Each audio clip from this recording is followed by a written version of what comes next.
Hey guys, welcome back to the channel. This is story about what if Naruto finds Jutsu scrolls during the Chunin exams part 1. Before I start, please do support for more amazing content and comments for part 2. Do consider to subscribe my channel and share my video to your friends and check out the description as well. Let's start the video. I have to make it to Mizuki sensei's training area, Naruto thought as he ran as fast as he could away from the Hokage tower with the forbidden scroll on his back. Naruto has stolen the forbidden scroll of sealing from my office. I want the scroll and Naruto return to me now, and I will not accept failure. We can't let Naruto be hurt or the scroll captured. Hiruzen Sarutobi, the third Hokage of Konoha, proclaimed. Hai Hokage-sama, a battalion of Chunin and Jounin called, "Move out!" And with a wave of his arm, the shinobi of the hidden Leaf village disappeared in a puff of smoke. Let's see Shadow Clone Jutsu? Crap, I suck at clones. Next, Reaper Death Seal? Sounds like an emo jutsu, hehe, maybe I should keep this for the team. Naruto laughed at his little joke while looking through the scroll. Huh, ninja art. Soul Drain absorbs the target into the user and gives the user access to the target's muscle memories, recently used jutsus and consciousness into their own mind. Sounds kinda weird. Naruto wondered on its uses for a while. Well, I gotta start somewhere. Okay, Soul Drain it is. Naruto. Hey, Iruka-sensei. Wow, you found me fast. I was only able to learn one jutsu. Iruka paused and had a good look at Naruto. He was scuffed and dirty, and seemed to be jumpy but focused at the same time, almost like the squirrels found in these forests. Naruto, why did you steal the forbidden scroll?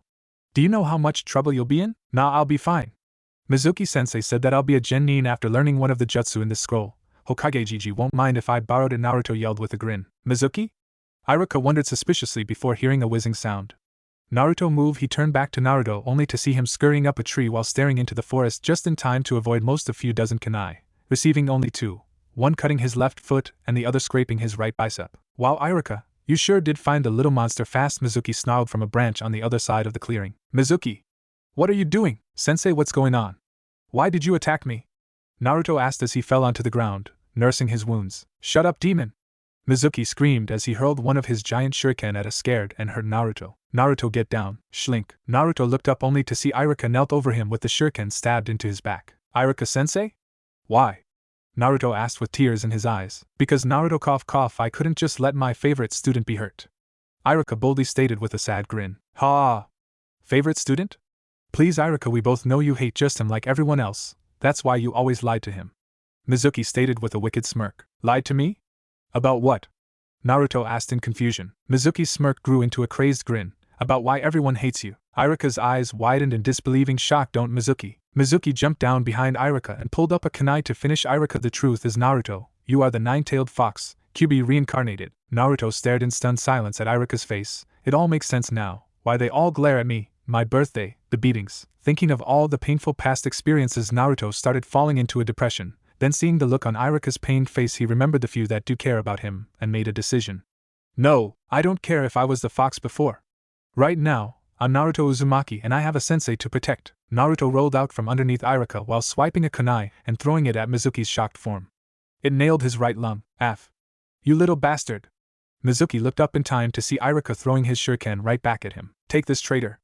Iruka yelled. Mizuki dove out of the way, but not fast enough. He screamed as his legs were sliced off at the knee. In a last-ditch effort, Mizuki threw his last shuriken at Iruka, which Iruka dodged by ducking behind a tree. The shuriken stuck halfway through the tree, shocking Iruka with Mizuki's strength. That was when Mizuki smirked, holding a hand sign. Katsu, the shuriken exploded, knocking the tree down and throwing Iruka far out of the clearing. Mizuki's vision was starting to fade. Well, at least I got to take that smart bastard out with me. Forgetting someone? Mizuki's eyes widened when he saw Naruto in front of him holding the ox hand sign. Demon!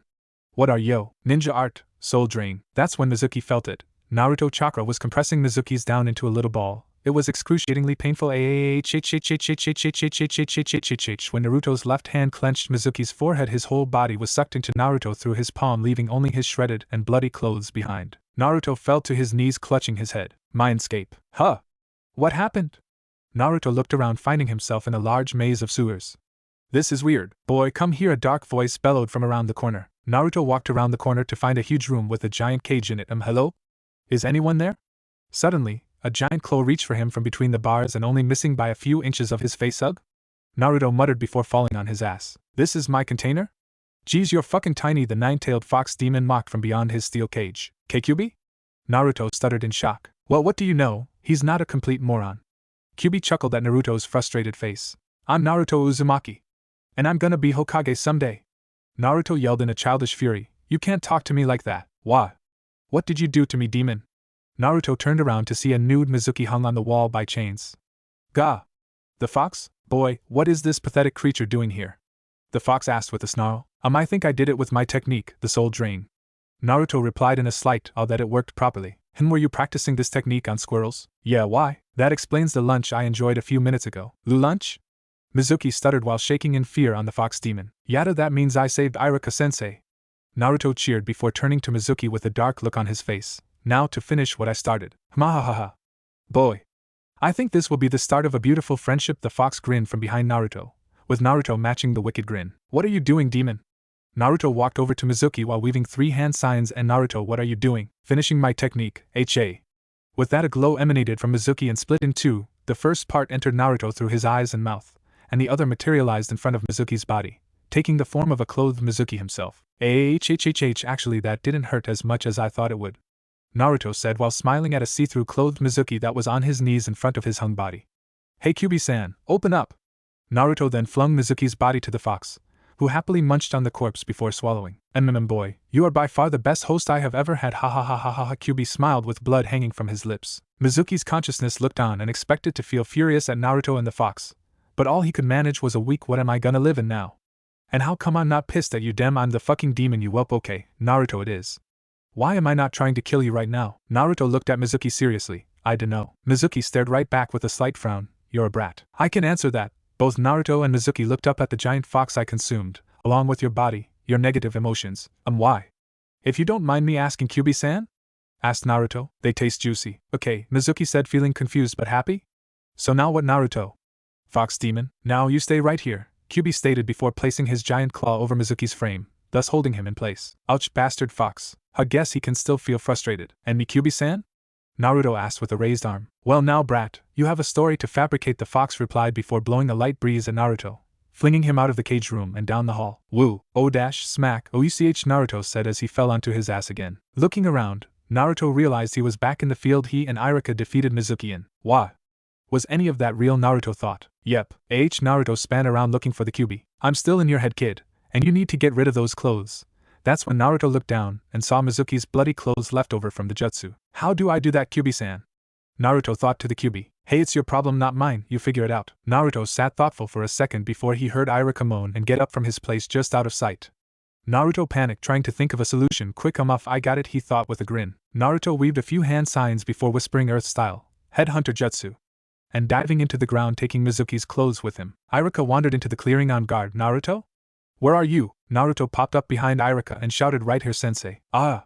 Iruka yelped before falling on his ass, causing Naruto to laugh loudly. Naruto paused in his laughter for a moment while thinking, hold up, how the heck do I know the Headhunter Jutsu? Iruka looked annoyed at Naruto before realizing the absence of Mizuki. Hey Naruto? Where's Mizuki? Did he get away with the scroll? No way, sensei. I got the scroll right here. I destroyed Mizuki just like a future Hokage would, Naruto said with a grin while pointing to a darkened patch of earth with a blood-stained headband sitting atop it. Iruka's eyes widened in disbelief. You completely destroyed him.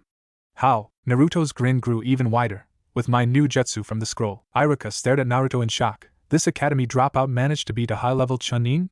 With one jutsu? Iruka thought in amazement. If that doesn't prove he should be a genin, then I don't know what will. Grabbing Mizuki's headband from the ground, Iruka waved Naruto over. Hey Naruto, close your eyes for a sec. Grinning stupidly, Naruto sat in front of Iruka with his eyes closed. Naruto felt a tugging on his goggles, then a cool feeling replacing them. Congratulations, Naruto. Naruto opened his eyes to see Iruka and his reflection in the goggles that he was holding. You graduate. Naruto reached up to Mizuki's headband. No, it's mine, he thought in awe before hugging his sensei. Iruka-sensei. Ha ha ha ha ha. Ouch, Naruto, I'm still bleeding here. Ha ha ha ha ha. Knock knock. Come on in, you two, said Sarutobi Hiruzen, the third Hokage of Konoha. A bandaged Iruka entered with a polite bow, the vastly powerful elder. Good morning, Hoka. Hey Ji. Knock it off, Naruto. Naruto ran over to Sarutobi with a smile on his face so big his eyes were closed tight, ignoring Iruka's furious outburst. Sarutobi chuckles graciously. Good morning to you, Naruto-kun. How was your rest? He hopped into a chair and leaned back, relaxing. He pouted how the hospital was stuffy, and they kept me up all night, and they don't serve any ramen, you gotta fix that. Sarutobi met with a smile before turning to the now seated Iruka. And you, Iruka-kun? All fixed up? Only a scar or two now, Hokage-sama, he said, patting his side and wincing. And the scroll? He asked. It's in the right hands now, so don't worry about it. I'm a genin now. Look, Sarutobi turned to Naruto with a withered smile. Yes, you are Naruto, and I'm so very proud of you. Naruto's answering smile lit up the whole room. With a small cough, the third Hokage now demanded their attention, causing the two to straighten up in their chairs. Now, Shinobi of Konoha, I want a full report on the happenings of last night, starting with Iruka. Hi Hokage-sama, they chanted together before Iruka led off with his version of what occurred the night before. When I arrived at the 4th Survival Training Grounds, I discovered a tired but cheery Naruto clutching the forbidden scroll and staring at me expectantly. After learning from Naruto that my colleague Mizuki told him to steal the scroll in the first place, I witnessed Mizuki attack a fleeing Naruto with the Shadow Clone Kunai Jutsu. The aged Hokage picked up his mug of tea to try and calm his growing anger at the deceased Mizuki.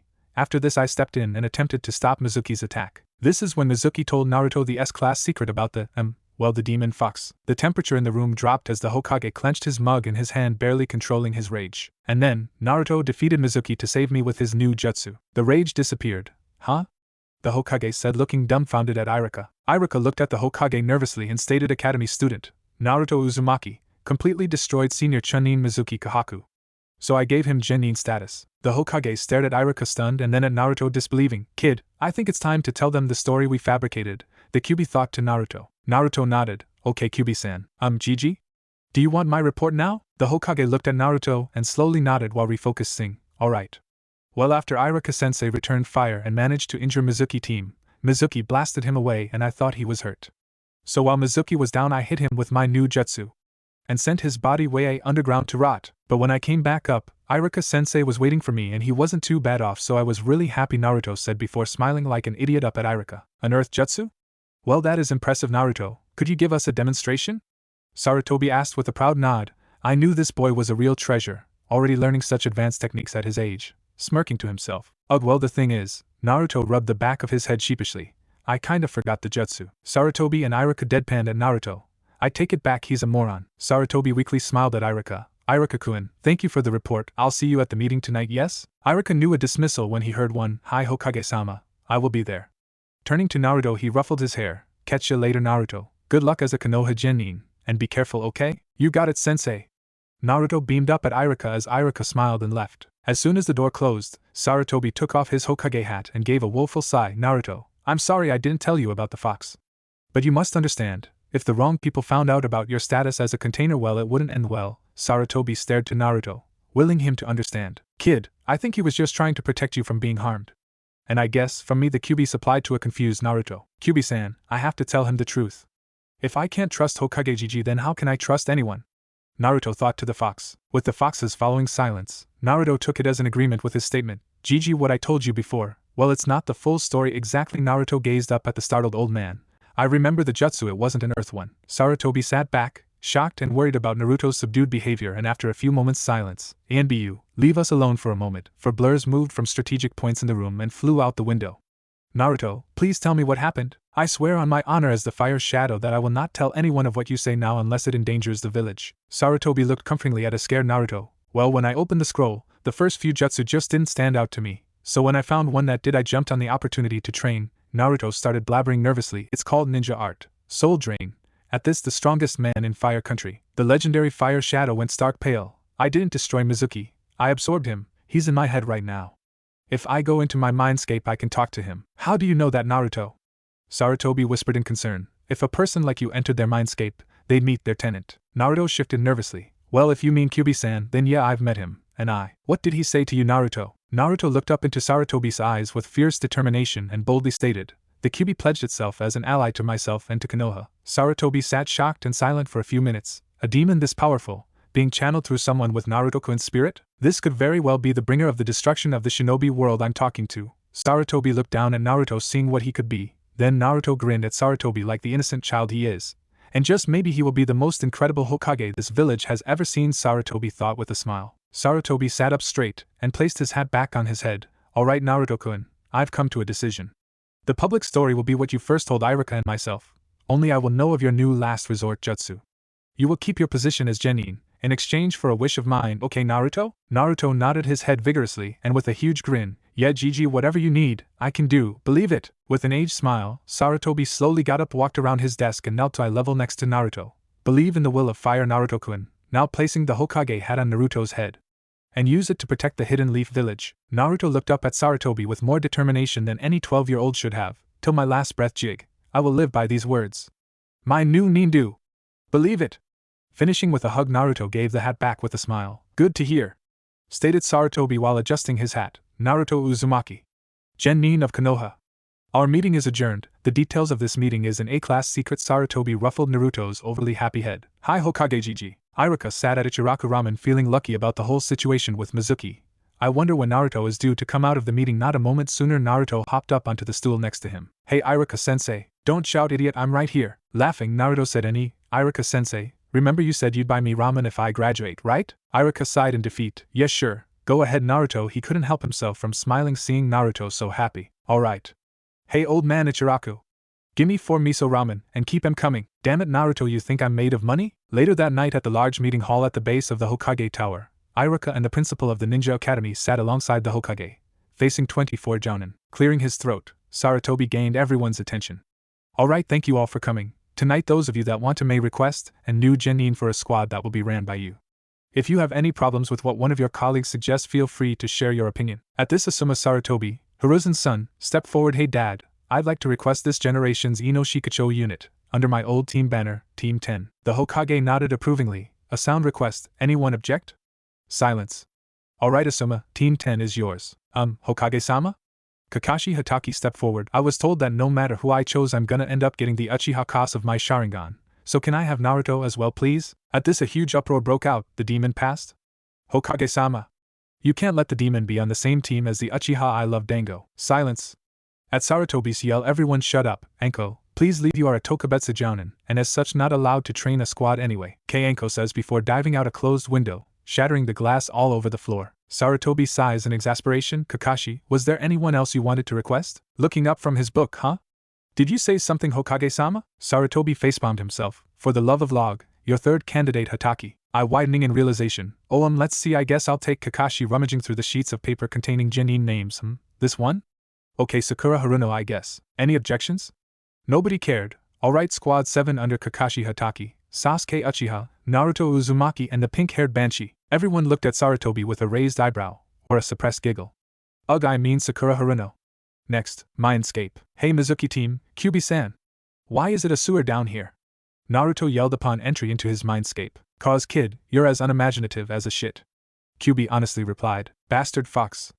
Naruto yelled back childishly while shaking a fist at the legendary demon. Well Naruto, a see-through Mizuki stated leaning on one of the bars on the cage. A person's mindscape is basically the representation of how they imagine their consciousness to be. Yours is a sewer because you are young and impressionable. Naruto just looked at Mizuki blankly. What I'm saying is it took a random simple form. You can change if you want. Just by willing it to change. Mizuki explained. Naruto's face lit up in realization. Why didn't you just say so before? See what I'd have to put up with by myself if he chose another jutsu. Kyubi deadpanned at a face-bound Mizuki. So I can do this. Naruto exclaimed, staring in concentration at a blank space. A lot of people can glare at the floor, kid. It doesn't take much concentration to a small 2-story house with a flat roof suddenly appeared. I stand corrected. Mizuki looked at the house in awe. Holy log. That's incredible. Smirking, Naruto jumped onto the roof. Almost done, he said and chewed his lip in focus. And thus, a 10x8 meter flat-screen television grew out of the roof, along with a 4-seater couch. Done. Now you two can watch the outside world through my eyes and ears. Mizuki looked at the black screen and listened to Naruto's snores. Truly invigorating, he sarcastically stated. I know, right? Naruto obliviously yelled. That's nice and all, but you need to get up. Your team assignments is in 4 hours, and you need to get new gear. New gear? Why? Naruto asked, looking at Kyubi. Since you have my fighting style and main jutsu, you need to acquire the items that work with it. Mizuki explained. Huh. So that's how I knew the headhunter jutsu? Naruto asked with a look of understanding on his face. Yeah kid, say what other jutsus do you suddenly know? The Kyubi asked. Naruto tried to think of what jutsu he knows. Well, all my jutsu that I know I can do are substitution, transformation, ninja art, soul drain, shuriken shadow clone jutsu, earth style, headhunter jutsu and the earth style, earth wall. I also feel like I have a higher understanding of chakra control. Naruto's smile threatened to split his face in half. Wow, I totally picked the best jutsu ever. That's nice, Mizuki said, standing behind Naruto. Now, wake up. Mizuki punted Naruto back down the hallway into consciousness. Beep beep beep beep beep beep smash. Naruto sat up quickly, fully energized. Alright. Let's go. Naruto cheered as he jumped to his feet. After getting dressed, Naruto ran down the street to the Higurashi ninja store, hoping they'll let him in since he's now a ninja. Now standing at the door, Naruto took a deep breath. Hurry up kid, you don't have all day. Realizing the annoying Baka was right, why, Naruto walked into the store listening to the jingling of the doorbell. Good morning and welcome to the Higurashi Ninja store. How may I help you? A roughly 40-year-old burly bald man asked from behind the counter. Hi. I'm looking for a twin set of those giant shuriken, Naruto said, pointing to a shuriken identical to Mizuki's hung on the wall. And a shinobi assassin set, please. The burly man's eyebrows lifted. An assassin set? Aren't you a little young to already have a shinobi specialty? Naruto smiled up at the man. Old enough to kill, old enough to do whatever the fuck he wants. That was taught to me by an old sensei of mine. A huge laugh bellowed out from the man. What an interesting life philosophy, young man. Alright, I'll grab it for you. The man walked into the back room where Naruto heard a lot of metal clinking. Not 2 minutes later, he walked back out with a box the size of Naruto's torso, and 2 small metal bracelets. These are the latest giant shuriken sets. The bracelets have 3 seals on each, and each seal can hold 2 giant shuriken. It's a bit pricey, but for a kid like you I can knock it down a little since you're buying a whole assassination kit as well. You want me to fully stock each seal? Naruto looked on blankly at the bracelets. I don't know if I can afford all that. I only got this much, said Naruto as he opened his froggy wallet, letting all his cash fall out. And after the bounty on a B-rank missing nin, Mizuki, there was a lot. The burly man's eyes flashed into dollar signs. I think you can easily afford all of this with a half of what you got there, my boy. Haha, Naruto smiled up at him. Thanks, Mr. M. Sorry, what's your name? The man thumped his chest proudly and stated in a much rehearsed voice, Dan Higurashi is my name, and blacksmithing is my game, and you my boy. Naruto suddenly got nervous. Will he kick me out once he finds out who I am? Like all the others? The QB whispered to Naruto through his thoughts, he seems to be a good man, kid. Trust him and he may return the favor. Naruto looked up at the man nervously. My name is Naruto Uzumaki, rookie genin of Konoha. Dan's eyebrows lifted once again and stared at Naruto for a solid minute, putting Naruto on edge, ready to run at a moment's notice. You're the kid that painted the Hokage monument? Dan said with a smile. That takes guts, kid. Naruto smiles back widely. You heard about that. Everyone did. What I want to know is how you managed to get away from all them and BU in a bright orange tracksuit. Dan said while he chuckled at his own joke. Naruto yelled confidently. Orange is the best color by far. Believe it. Laughing at Naruto's enthusiasm, Dan said, well, I can help set you up with some proper shinobi clothing while keeping some orange if you got the time. What do you say, Naruto-kun? Yada! Naruto cheered while following Dan to the clothing section. Naruto heard the QB sigh heavily. This is why we left extra early, kid. Good luck with the team meeting, Naruto-kun, said Dan, waving goodbye to Naruto as he ran to the academy to meet up with his new squad. Naruto half-turned and grinned back. Thanks, Dan-san. I'll be back soon, I promise. Jumping onto a nearby roof in his new outfit, Naruto took a second to admire how cool he looked. With the tracksuit now folded away and safely sealed into his new orange sealing belt, he now wore black ninja pants with the print of an orange shuriken on each of his knees, with a chain mail singlet laying under his new black t-shirt with an orange trimming. On his feet he wore standard black shinobi sandals, sitting over orange bandages wrapped to hold the hem of his pants in place. He had orange and black lined gloves on his hands showing off his shuriken seal bracelets. The look was finished off with the new cloth on his headband, which was a jet black. Jumping on top of a nearby power pole, Naruto yelled out, "Look out, world! A new Naruto Uzumaki is in town!" With that, Naruto focused Chakra to his feet and started building, hopping towards the academy. Sasuke Uchiha? HN. Naruto Uzumaki? Naruto? Iruka looked up from his roll to look towards Naruto's seat only to see it empty. With a frown, Iruka thought, Naruto, what are you doing? Being late on your first day as a shinobi? Geez, he's probably just slept in. With a deep sigh, Iruka was about to continue on when suddenly Naruto popped out of the floor in front of Iruka's desk. Hey sensei, Naruto? Iruka stopped his rant when he noticed, yes, Naruto did pop out of the ground, and with a new look. With a grin, Naruto said, sorry I'm late, sensei. I was stocking up on ninja tools. You know what they say, better to be late and prepared than early and dead. He finished before moving to his desk between Shikamaru Nara and Kiba Inuzuka. Iruka stared at Naruto in shock until, Sensei, we're all here, so can you get on with the team announcements? It's troublesome to be here any longer, spoke the resident genius. Now snapped out of his daze, why yes, good point Shikamaru, right, Team 1. Nobody cared unless it was their team that was called. Team 7 Sasuke Uchiha, Naruto Uzumaki, Sakura Haruno. Under Kakashi Hatake. Sasuke had no outward reaction at all, Naruto only frowned slightly. Sakura cheered that she was on the same team as Sasuke. For an unknown reason, Iruka felt like he was witnessing something special. Where the fuck is this sensei of ours? Naruto, don't swear, it irritates Sasuke kun. Fuck you, Haruno. Team 7 appeared slightly frustrated that their sensei was late by 3 full hours, starting to border on 4. Though on Sasuke, you can only tell by the slowly increasing frown. This is the sight one Kakashi Hatake finds himself walking in on. Hello Team 7, you're tacky and I hate you. Meet on the roof in 1 minute. Poof, and the Jounin is gone. In a rush, Naruto grabs his teammates, and using the headhunter jutsu, dives into the outer wall of the academy and moves up to the roof. Poofing onto the roof, Kakashi took a seat against the railing, waiting for his charges. What he saw next was more than he expected. Wahoo! Yelled Naruto as he flew out from the rooftop with a screaming Sakura under one arm and a stunned silent Sasuke over his shoulder. Naruto let go of his teammates in midair and landed with a thumbs up directed at Kakashi, as Sakura landed in an unceremonious heap on her ass, and Sasuke flipped around at the last second to land in a crouch next to Naruto. That was interesting. How did you do that, dope? Said Sasuke with a raised brow. With a grin, Naruto looked to Sasuke. Hee with my new jutsu team. Sasuke smirked back at Naruto's grin. Guess you won't be as useless as I thought. Before Naruto could retort, Kakashi cut in. Impressive, you three, getting up 6 stories in 8 seconds. Very impressive. Thanks, sensei. Naruto shouted proudly. Shut up, Naruto, your yelling is annoying everyone. The useless banshee screeched.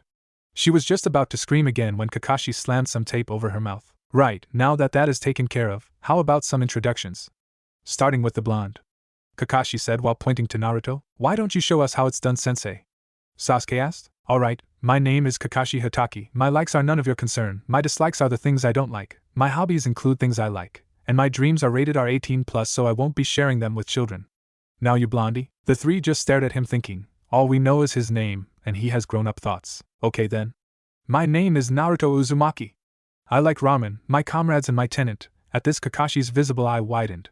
My dislikes are the scum of this village, irritating fangirls and traitors. My hobbies include sleeping and training and ramen.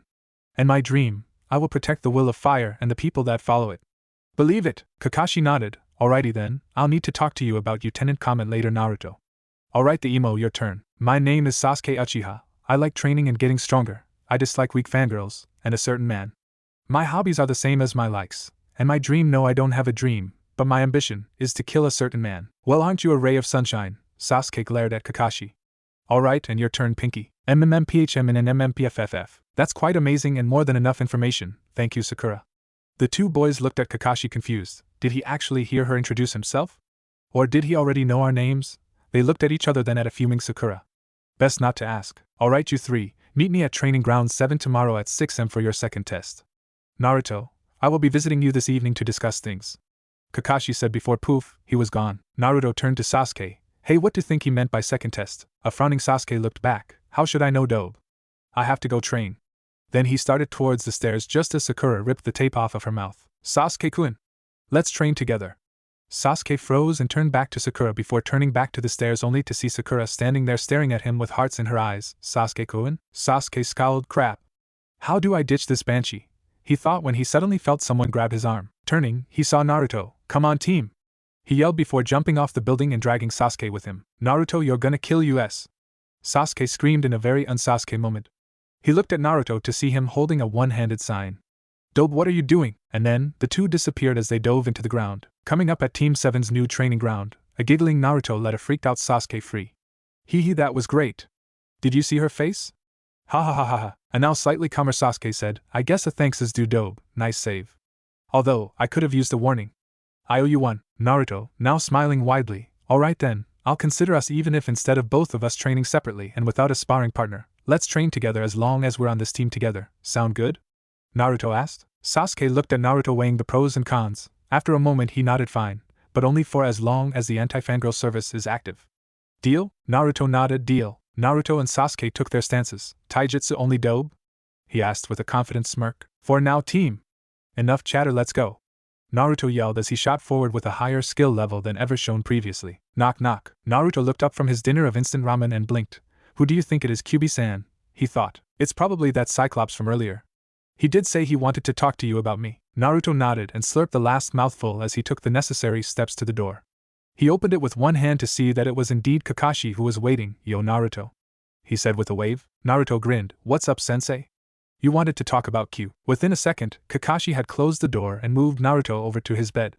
When Naruto got control and sat back up normally, he noticed Kakashi had pulled his only chair up to face the bed. What the hell? Naruto yelled. Kakashi, I smiled. Sorry, Naruto, but I can't let you talk about that so callously, he said before leaning forward and speaking in a serious tone. Your comment earlier today about your tenant, explain to me what you meant exactly? And Naruto stared into Kakashi's eye for a moment. What should I say, Kyubi-san? He thought to the fox. Naruto heard the fox chuckle. Just repeat after me, even if I say something you don't agree with. Naruto nodded to himself before talking to Kakashi. Well, Cyclops, I meant the Kyubi, but since it's in my gut, I don't see how it's your business, he said before folding his arms and pouting childishly. Kakashi's eye widened. And here I thought he might be similar to Minato-sensei, he thought before sighing. Naruto, I'm your sensei. I'm asking for the safety you and your team, Kakashi said while placing a hand on Naruto's shoulder. Naruto blinked in shock. He cares about me?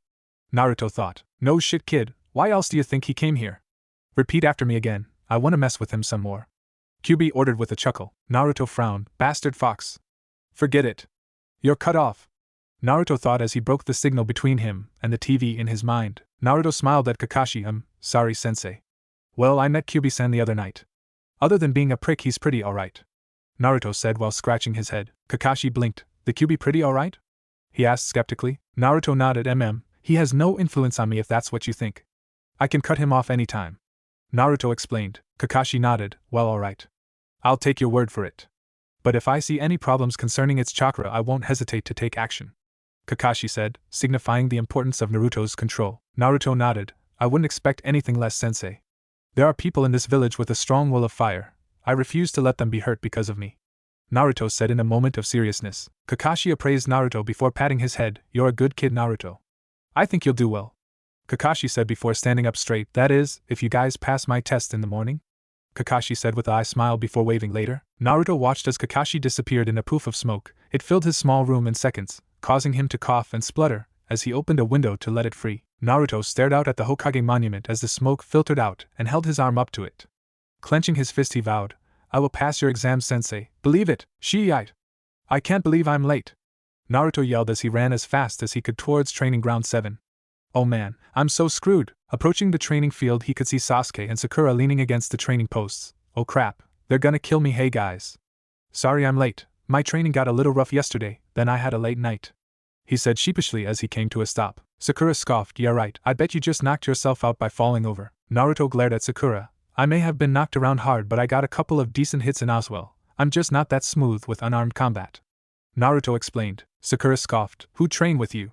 You're the dead last. Only a moron would waste their time with you. Sakura glared at Naruto hatefully. Naruto smirked. Oh really, whoever would train with me is a moron? Duh. Are you deaf as well, Baka? Sakura screeched. No he's not, he's just wondering why you'd call me, the love of your life, a moron.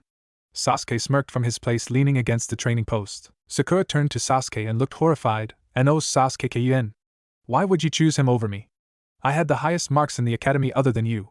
I am way better than this Los MMPF. Sakura suddenly found her mouth taped shut courtesy of Naruto. Team, you were right, she's an annoying banshee. Then Naruto dove underground and pulled down Sakura till only her head and shoulders were left above ground. Naruto came back up smirking. That's one more training session, Sasuke. How about now, dope? By the looks of things, Kakashi isn't gonna be on time again, Sasuke stated with a replying smirk. You said unarmed combat isn't your specialty, so what is? With a huge grin, Naruto swiped his hands over his opposite wristbands and with a poof of smoke. Whoa! Sasuke said in shock, and Sakura's eyes widened from her position in the floor. Naruto stood slightly crouched, holding one shuriken in front of him in his left hand and the second in his right above his head. Grinning confidently. You like Sasuke? He said with a chuckle before twirling them expertly. When did you learn to wield those, Naruto? Sasuke asked. Just something Mizuki-sensei passed on to me, Naruto replied with a smirk before resealing his shuriken. I think I'll leave the armed combat to you then, Sasuke said. Naruto let out a huge yawn. I'm still tired. Maybe we could sleep instead of train this morning? Sasuke yawned in reply and answered with his trademark HN. Lying down next to Sakura's head. MK. Good night, team, Sakura. Sasuke did the same on the other side of her head. Night. Sakura was stuck in the ground fuming at her teammates. MMPFF. Yeah, you're right, Sakura. The sunrise does look nice this morning. At 11 a.m. Kakashi appeared in a poof of smoke. Sorry I'm late, I was lost on the road of life. He looked around to find Naruto and Sasuke, using an almost completely buried Sakura's shoulders as pillows, while she glared up at him with her mouth taped shut. In this situation, Kakashi did the only thing he could. Reaching into his pouch, he pulled out a camera and took a photo. Flash. Naruto jumped to his feet with a yelp, while Sasuke rolled to his feet whipping out a kunai. Good to see you three are so alert this morning, Kakashi said with an eye smile.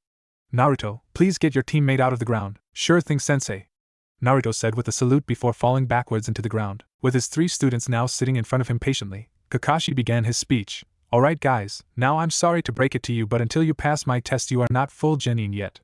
Cue jaw drop from Naruto, scowl from Sasuke and muffled Sakura trying to take the tape off of her mouth. In this test you need to take one of these bells from me in combat, and return them to this alarm clock, he said, pulling out two bells and clipping them onto his belt. You need to come at me with the intent to kill or you won't stand a chance. The alarm will go off at noon, so, begin. All three genin disappeared into the surrounding foliage. Now, I wonder who will come for me first. Or if they'll take me seriously. After 2 minutes of waiting, Kakashi heard a whizzing sound and barely ducked in time to dodge a flying shuriken. What the hell? What genin is capable of using a full-sized battle shuriken at this speed? Kakashi turned to where the shuriken was thrown from, only to see a fireball mere meters away from him. Shit! Boom! Naruto jumped into the clearing holding a second shuriken. Damn, Sasuke, he substituted. Naruto complained. Sasuke appeared next to Naruto HN. Seeing the substitution log, they both paused to offer their prayers to the fallen log. An onlooking Kakashi's eye widened. Followers of the log? And these boys are barely genin. And by the looks of things they've also figured out they need to work together to get these bells. Looking down from his perch, Kakashi saw Naruto's discarded shuriken. Now why would he leave such a pricey ninja tool sitting there? Approaching the shuriken, Kakashi kept his focus on the genin in the clearing. He will plan to come pick it up, and by then I will have a trap set up for the both of them, Kakashi thought as he crouched in front of the shuriken. He reached into his pouch on the left side of his belt line, leaving the bells wide open on the right. It was at that moment, Naruto and Sasuke turned to him while smirking. Now Sakura! Yelled Naruto, shocked that the two genin managed to sense him. Kakashi didn't react in time for the shuriken to go poof and reveal it to be Sakura under a transformation jutsu. Sakura grabbed the bells and ran towards the boys who were running towards her. Seeing this, Kakashi snapped out of his daze and ran to get the bells back. Hurry up Naruto, ready Sasuke? Said Naruto as he was sinking into the ground. HN, fire style, fireball jutsu. Sasuke said as he launched the jutsu straight at Sakura and Kakashi. Kakashi's eye widened. What are they doing? They're willing to burn through Sakura and the bells to get me? I have to save her now, Kakashi thought as he began running full speed towards Sakura. The fireball was flying towards Sakura and she was still running towards it, with Kakashi only 3 meters behind her. 2 meters, the fireball was almost upon them. Kakashi reached for her. Only 1 meter away and Kakashi almost had her when Sakura suddenly sunk into the ground. Kakashi stared in shock at the place Sakura disappeared to, and looked up barely in time to see the fireball start to burn the material of his sleeve. He instinctually used the substitution jutsu to barely escape with only minimal burns. Falling to the floor at the base of a nearby spruce, Kakashi looked at the alarm clock and saw Sasuke smirking at him. Not a second later, Naruto popped up from the ground with Sakura by his side holding the bells, just in time for the alarm go off. Naruto smirked. Looks like Team 7 passes Sensei. Knock knock. Come in. The door to the Hokage's office opened, and in walked the newly formed Team 7. Sarutobi looked up shocked. Kakashi? Did you actually pass a team? With a small eye smile, hi Hokage-sama. Not only did they get the bells, they used an abnormal level of teamwork not found among many jounin. Also they managed to best me in a deceptive trap earning me this. Kakashi showed the Hokage his now bandaged arm. Sarutobi looked on in shock at Team 7's smirking faces. Well Gigi? How about a mission any? Naruto said with a grin. Be respectful to Hokage-sama baka. Sakura yelled as she slammed a fist into the back of Naruto's head. She was about to rant again when Sasuke slammed tape over her mouth. Quiet. He ordered Sakura before kicking Naruto's side. You dead dope? Sarutobi laughed at the young team while Kakashi smiled. Well, I guess every team was its quirks. Kakashi thought as he watched his team. Over the next 2 months, Team 7 participated in numerous D-rank missions of vital importance. Finally! Naruto shouted while throwing down his paintbrush. Sasuke put down the leftover paint buckets and sighed as he wiped sweat from his forehead with his forearm.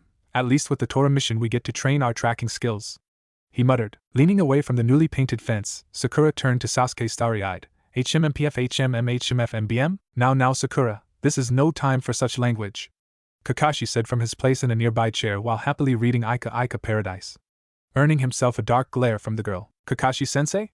Can we please get a C rank? I know it's early for a rookie squad but come on. Naruto pleaded. Kakashi looked over his students, and seeing them all looking at him hopefully, he sighed. I'll ask the Hokage but I doubt he'll say yes. It's extremely unlikely so don't get your hopes up. It's about time you asked, I've had this one sitting aside for a week now. Hiruzen said with a small smile towards a wide-eyed Kakashi. Yada! You're the best GG. Naruto ran up and grabbed the scroll from his hand. Let's go! He yelled in victory. And with that Naruto and Sasuke ran out of the office to get ready for their new mission, leaving a still shocked Kakashi behind with a recently untaped Sakura. Sensei? Shouldn't you get the scroll from Naruto so that we can actually unseal the info and do the mission? She asked in a whiny voice. Snapped out his state at Sakura's question he replied. Why yes Sakura, you are correct. Now go pack a standard survival kit for let's say a week, okay? We'll meet up at the main gate at dawn tomorrow morning where I will share the mission details. Ciao. And off he poofed to get the scroll from the boys and inform them of the meeting time and place. Naruto walked up to the gate half an hour after the specified meeting time, knowing that it will be at least another hour before the team's sensei arrives. Mornin' guys, yawn, how was your sleep? Naruto asked with a grin. It was fine. Sakura quipped, now knowing it doesn't take much to motivate Naruto into taping her mouth shut. Sasuke just nodded to Naruto then looked behind him with a raised brow. Curiously, Naruto turned around to see Kakashi walking up to them with a small travel pack on. Good morning, team. They just stared at him in shock before Sakura held up the ram hand sign KI. Sakura, what are you doing? Asked a confused Kakashi. Sasuke answered him. Probably thought that you being here within the hour was a genjutsu. It crossed my mind. Kakashi just blinked at them. Me? Late? Since when? Naruto threw a stick at his sensei. Piss off, sensei, you're not fooling anyone, he said with a pout. Catching the stick and tucking it behind his ear, he said, well, I guess I have been a tad late sometimes. His team just glared at him. Kakashi, I smiled. Okay then, team, let's move out. The first C rank is always a letdown, so let's get motivated. Kakashi pumped his fist in the air while walking down the road. Naruto just followed after with a scowl on his face. Yeah, great speech, sensei, he muttered as the three genin trudged along behind their odd leader. All right, troops, we'll stop here for the night before moving on to the town. Hi, sensei. The team muttered as they entered the middle of a small clearing surrounded by huge trees with trunks 10 meters thick. Sakura turned to their sensei. But we still got hours of daylight left. In fact, we could make it to the town by tonight, she whined. As Kakashi sat down in a clearing, he began talking as he opened his pack. Correct, Sakura. But I think it's about time I taught you all proper chakra control, and what better way is there to do so than climbing trees? Sasuke deadpanned at their sensei. Anyone can climb a tree. Ah yes, but how about walk up? Kakashi said with his classic eye smile. Imagining it, Naruto felt as though it was common practice and knew how to do so already. Kakashi-sensei? You mean focus chakra to your feet to adhere yourself to a vertical or upside-down object? Surprised at Naruto's knowledge, Kakashi asked. You've done this before, Naruto? Naruto shook his head. Nah, but I have a decent idea. Well then, why not give us a demonstration? Kakashi said as he tossed a kunai into the air. Mark your progress on the tree with a kunai. You two follow after Naruto. With a confident grin, Naruto snatched a kunai and ran towards a tree. Focusing chakra to his feet, he starts to climb. Yes. Thank you, Mizuki, he thought in victory. After getting past the fourth branch, Naruto's grip started to loosen, and he came plummeting down. AHCRAAP. Boom. Sakura runs over to Naruto. Are you okay, Naruto? She asked as she looked down to see a Naruto-sized hole in the ground. After she helped pull him out, he replied, never better. Except for the embarrassment, and the cracked skull, totally fine, he muttered while walking in a circle before he fell onto his side and started snoring. Sensei? Is he gonna be alright? Sakura asked, chewing her lip. Kakashi looked up from his book. Yeah, sure. So do you two get the idea of the exercise? Great. Get started. Kakashi casually walked over to the unconscious blonde, picked him up and continued walking up a nearby tree. Sakura and Sasuke looked down in awe. Picking up a kunai, Sasuke ran at his tree. Alright, the dobe said, focus chakra to his feet. But how much? I'll start with enough for the fireball jutsu and see what I get. Sasuke manages to get 3 meters up the tree before being blown off by the force of his own chakra. Performing a quick backflip, he rights himself and lands on his feet. Okay, that's far too much, he thought with a sigh. His thoughts were interrupted by a loud success. He looked over to see Sakura standing upside down on the 5th branch of her tree. Looking over to them, Kakashi nodded. Good work, Sakura. You seem to have perfect chakra control. Although that is a wonderful thing to have, it also means you have an abysmal amount of chakra. Sakura frowned at her sensei. Hey sensei. Don't point out my weaknesses in front of Sasuke-kun, she shrieked, thus earning herself chakra-reinforced tape over her gaping maw. MMPFMMFM. A dizzy but newly conscious Naruto stood upside down next to Sakura. What did we say about your fangirl mannerisms? He asked sagely. MHMMPF? Sakura screeched as she glared at Naruto. Kakashi clapped, bringing her attention to him. Exactly, Sakura. Now start running up and down your chosen tree while holding the transformation jutsu. This will deplete your chakra reserves quickly so that they are forced to expand at a faster rate while you sleep, he explained. With a glare at Naruto and her sensei, Sakura started running up the tree again and transformed into her friend Ino. From Naruto's angle, he had a clear view up Ino's skirt, causing him to lose concentration and blood from his nostrils. And with that he fell again. Not again, Fyuuk? Naruto blinked in confusion before noticing that Kakashi had jumped over and caught him. Now Naruto, you really should start practicing this technique. You may have a good understanding of how it works, but you don't seem to have it mastered like our Kunoichi has, so get at it, Kakashi ordered while tossing Naruto down to the ground. Naruto landed with a humph, before he walked over to a tree next to Sasuke's. Hey team. Need some pointers? Sasuke just glared at his mark on the tree, barely 5 meters off of the ground, then glared at Naruto. What do you think, dope? He said sarcastically. Chuckling, Naruto said, well, it's obvious what you're doing wrong. You're using almost 10 times more chakra than you need. That is why you are literally blowing yourself away every time. Sasuke's eyes widened in understanding, and after concentrating on his chakra, he ran for the tree again, making it to the 3rd branch before slipping off. Landing on the ground and looking up at his progress, Sasuke smirked at his success. Turning to Naruto to thank him, he realized Naruto was having one of his daydreaming spouts, staring blankly at the tree. Sighing and turning back to his tree, I can thank the dobe later. I guess I owe him another one, and an Uchiha always repays their debts. He thinks before running at his tree again. Mindscape. How come I don't have this down right away? Naruto asked from his spot lying down on the couch on the roof. Mizuki stopped watching the Uchiha practice and turned to Naruto. My guess is that even though you recall how to do it from my experience, you're remembering it for someone with my size and mass. Since you are smaller than me, you don't need as much chakra.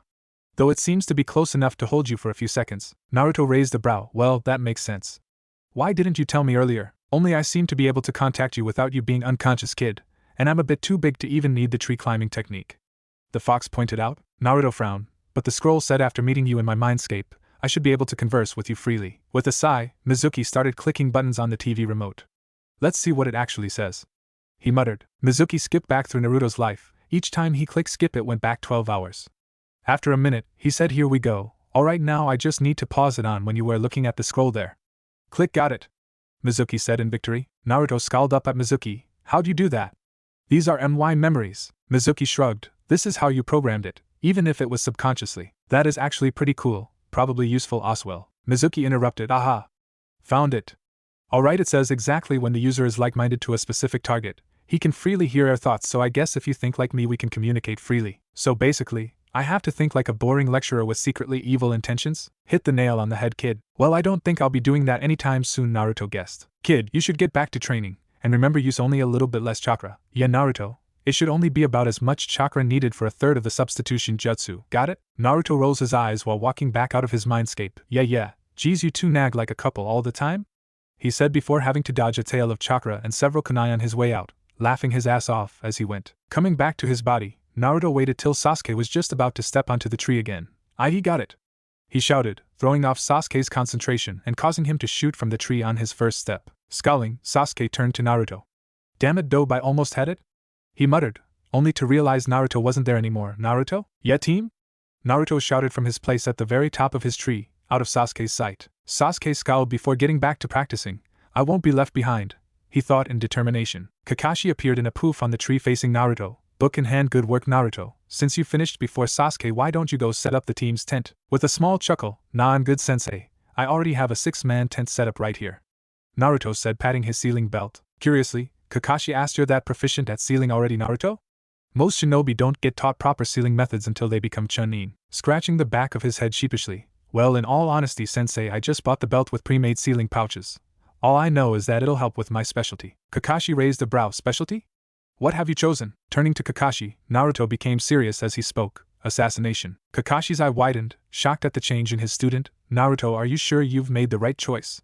It's a bit early, and I don't think you understand what is needed for that line of work. Looking at his sensei seriously, Naruto smirked darkly as he spoke. I know who I am and what my purpose is. I made a promise to Hokage Gigi. I will fulfill that promise, even if I have to fall into darkness to do so. Kakashi stared at Naruto, putting away his book and standing straight. Naruto, I can't let you go down such a dark path.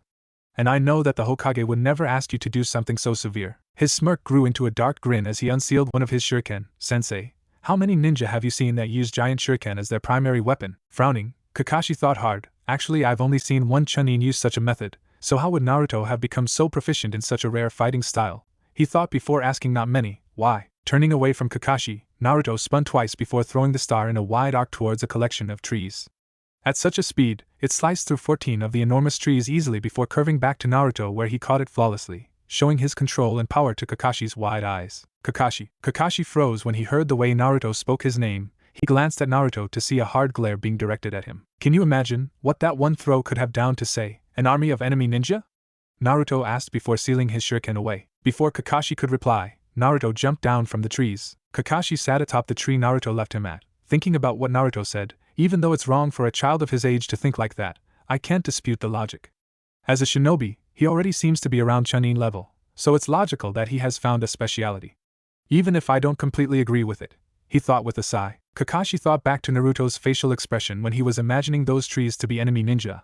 Then again, he seemed to actually enjoy the thought of killing others. Is it an influence from the Kyuubi? Kakashi heard footsteps coming up the tree he was on. Looking down, he saw Sasuke panting heavily but focused on his goal. Sasuke could see the top of the tree now, almost there. I can't be left behind by those two. And with one last push and a boost of chakra, he landed on a branch just under Kakashi. With a sigh of satisfaction, Sasuke lay back against his branch. Looking up at the sky, it's almost dusk? I must have been out here for hours. At least I know I got this mastered. Then he noticed Kakashi's curious face staring down at him. Sasuke, I see you finally made it, he said with an eye smile. Sasuke just closed his eyes with a smirk. Turning away from his student, Kakashi mumbled, good to know one of my students haven't changed. This got Sasuke's attention. Changed, sensei? He asked as he pushed himself into a sitting position. Kakashi turned to Sasuke and sighed. Sasuke, let me ask you something. What is your focus for becoming a ninja? Sasuke's look darkened. To hunt down the man who killed my clan. And how are you going to do that, Kakashi asked. Sasuke looked at Kakashi frustrated. I'll track him down. With a raised eyebrow, Kakashi asked the simplest question. How? Sasuke was about to retort before he stopped himself. How am I gonna do that? I have no skills in tracking, he thought as he searched his mind for a response. Kakashi interrupted Sasuke's little epiphany. Every ninja picks a speciality that they will pursue as their main focus. Most of the Uchiha clan chose to become combat specialists. But there are those that use their Sharingan to pick up on subtle changes in the environment to track where a person has been. So I will learn to do both, Sasuke spoke confidently. It took the average Uchiha near 15 years to master their tracking skills, Kakashi informed, breaking Sasuke's confidence. Although every now and then, there are ninja that pop up once a generation that can be a jack of all trades. But usually a master of none. Do you understand what I'm saying, Sasuke? Kakashi asked. Sasuke frowned up at his sensei. You're saying if I'm going to be strong enough to beat him, I won't be able to find him. And if I can find him, he will slaughter me. Kakashi nodded. Yes, that is why we put you on teams, Kakashi said, causing Sasuke's face to light up in realization. So you're saying with our team, we could get him? Sasuke said. Again, Kakashi nodded. It's definitely a possibility. Now what would you say your specialty will be, Sasuke? Sasuke thought hard. Probably hunting. It'll complement Naruto's choice well and together we can fulfill my goal. Kakashi was startled. You know about Naruto's choice and specialty? He asked. Sasuke nodded with a It seems these two are closer than I realized. Maybe I can use this, he thought as he formulated his next question. Do you know why Naruto chose assassination? With a shrug, Sasuke said yeah. He says it was the third Hokage's wish that Naruto be able to protect the village. Naruto thinks this path will help him do so to the best of his abilities. Now it was Kakashi's turn to have an epiphany. Maybe it wasn't darkness I heard in Naruto's voice before. Just cold hard determination, he thought, convincing himself that Naruto wasn't taking pleasure in the thought of killing. Standing up, Kakashi turned back to Sasuke. Well, I guess as a sensei, it's my job to make you both well-rounded ninja and help you maximize your chosen specialty. We'll do so after we finish this mission. Sasuke got up as well. Speaking of the mission, Kakashi-sensei, you haven't actually debriefed us on what it is we've been hired to do. Well then let's return to camp. I'll inform everyone at once. And with that the two ninja jumped down from the treetops. Naruto looked up from his spot next to Sakura's head. Ohio-sensei, team. You up for some meat? Said Naruto, gesturing to the roasted boar sitting over the fire. Looking at Sakura's head, Sasuke asked, what did you do this time? Sakura glanced up at Naruto, who was halfway through a stick of meat before looking back to Sasuke. I wanted to sleep next to you in the tent, Sasuke-kun, but Naruto Baka put my stuff in a separate compartment in the tent. Kakashi looked at Sakura. He buried you for that? Kakashi asked. Naruto stopped chewing to reply. Nah, I buried her for trying to steal a pair of Sasuke's underwear. Why in my defense, I do MMFF. I think she likes the taste of tape, guys, Naruto said with a cheeky grin. Kakashi raised a brow at Naruto. How's she gonna eat if her mouth is taped shut? Sasuke sat down on the other side of Sakura's head. We'll leave some for her, sensei. With a sigh, Kakashi took a seat opposite his team. Alright, I guess now is the best time, he said, pulling out the mission scroll. Time for what, sensei? Naruto asked. Sasuke leaned forward to explain. He said to me that he was finally going to give us the mission details, Sasuke said with an excited glint in his eyes. So if you wouldn't mind, Naruto? Kakashi gestured to Sakura's head. Rolling his eyes and putting down his meat, he replied, okay, I got it. He dove underground and resurfaced, pulling Sakura up with him feet first. Done. Ripping the tape off of her mouth, she scowled at Naruto before smiling at Kakashi. Thanks, sensei. And for your information, Naruto, I hate your damn tape. Before he could reply, Kakashi spoke. We don't need to hear about your weird fetishes, Sakura. She flushed bright red while Naruto and Sasuke smirked at her from each of her sides. Now, as you know, this is a C-rank mission.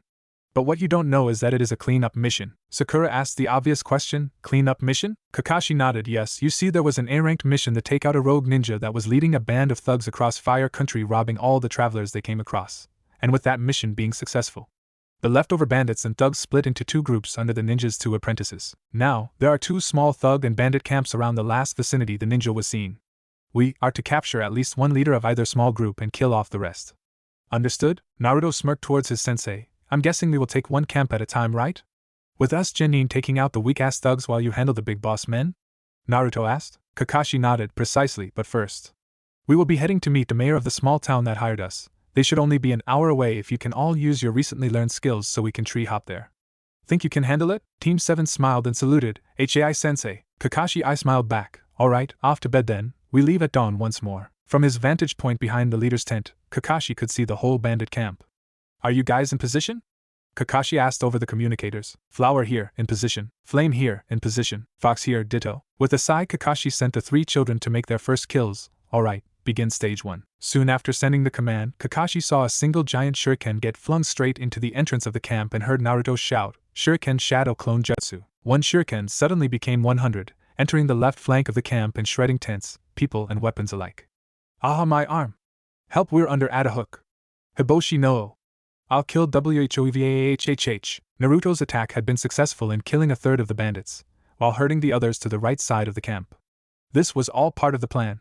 Kakashi yelled into his mic, Stage 2 now. From Kakashi's far right he heard Sasuke yell, Fire style, Fireball Jutsu. He looked over to see a massive fireball burning through the right half of the thug camp, taking out half of the remaining bandits, killing some instantly and forcing others to suffer through the pain of being burned alive and forcing all the remainders into the center of the camp in front of the leader's tent. Stage 3 go. Throwing down a ton of explosive seal tags, Sakura dropped her henge from amongst the leftover bandits just as the leader stepped out of his tent, kunai drawn. All the bandits turned to her in shock as all the tags started to light up. Sakura just smiled, bye-bye, and then she was pulled underground. Not a second later, the tags went off, taking out the rest of the thugs in the camp and severely burning the leading ninja apprentice. With a sigh of relief, Kakashi lifted his hand to the receiver around his neck one last time. Looks like you guys didn't need me after all. Begin with the final stage. Turning off his communicator, Kakashi turned back to look at the damaged leader as he got to his knees. Come out and face me, cowards. The apprentice screamed, only receiving silence in response. Too good to finish me off? I will kill all of you. He screamed with bloodshot eyes as he breathed deeply and looked around to find his attackers. The camp was silent for nearly a minute, then the ninja jumped when he heard a chuckle from behind him. He turned around just in time to see a giant shuriken speeding towards his head. Meeting up with Kakashi back at the rendezvous point, Naruto smiled at his teammates. First camp, done and dusted, he said with a thumbs up. Sasuke smirked and answered with a HN. Sakura on the other hand had a deep scowl on her face. Seeing this, Naruto turned to her. Sakura, what's wrong? Sakura grabbed her hair tips and showed them to Naruto. You didn't pull me down soon enough. That damn explosion burned some of my hair off. That's what's wrong, she screamed. Sasuke glanced at Sakura and looked at her new hairdo. I like it short, Sakura, he said, not realizing his mistake. Instantly, Sakura looked at Sasuke with hearts in her eyes. Really, Sasuke-kun? Should I cut it more? Do you like the black? 'Cause I can dye it. How about I'm an FFF? Kakashi smiled at Naruto's handiwork. We have 12 hours to infiltrate the next camp. This time I don't want organized destruction. You are going to infiltrate the camp and take out as many thugs as you can before they notice and give me an opening to come into contact with the ninja. We have to capture this one, Kakashi said with an eye smile. Naruto frowned. But sensei, I like the explosions. Naruto whined. Kakashi sighed. Fine. While infiltrating, set up key points and rig them with sensor explosive seals set for chakra reactors. Make sure they're done by 6 o'clock. By this point you must all be with distance of a quick exit. But remember, we must get every single thug. If one escapes, then we don't get paid. Sasuke stepped up next. I have a plan if you guys want to hear it. The group nodded to him. We each take out a man from near the entrance, the left flank and the right of the camp, and transform into their appearance. Then using those disguises, we casually walk around the camp setting up the explosive seals. Now, assuming someone approaches us, just pretend you're feeling sick, run to the nearest outhouse, take out someone there, and take their appearance. At 10 to 6 all 3 of us meet outside the entrance to the leader's tent. This is when Kakashi-sensei will casually walk in the front gate, and using hand-to-hand only, start taking out the thugs, drawing as much attention as you can. Think you can handle it, sensei? Sasuke asked. Kakashi just smiled and said, I am an elite Jonin Sasuke, he said with a chuckle. Sasuke smirked in response. Good, you will slowly fight your way towards the leader's tent. In the resulting confusion, Naruto, Sakura and I will sneak away into the tent and set the final explosive notes. Then at 6 boom. Up goes the camp in flames, the lead ninja panics. Kakashi focused on capturing him while we handled the remaining thugs. Naruto and Sakura just stared at Sasuke in shock. Hey, team, I think that's the most you've ever said, Naruto said with chuckle. Sakura just thought through the amazing plan in awe of Sasuke, staring at him with love-hard eyes. Smirking, Sasuke turned to Kakashi. Sound good, sensei? He asked. Kakashi nodded. I'm impressed, Sasuke. It turns out you may be a natural tactician. This goes along well with being a hunter or tracker ninja. I just add one thing. Every few steps, each of you must scratch your face or head. This will alert each other not to try and take you out. That would be a huge stuff up if 2 of you ended up attacking each other, Kakashi said with an eye smile. Hi, sensei, a recently untapped Sakura said. HN, Sasuke grunted, apparently having spoken more than his quota today. Alright.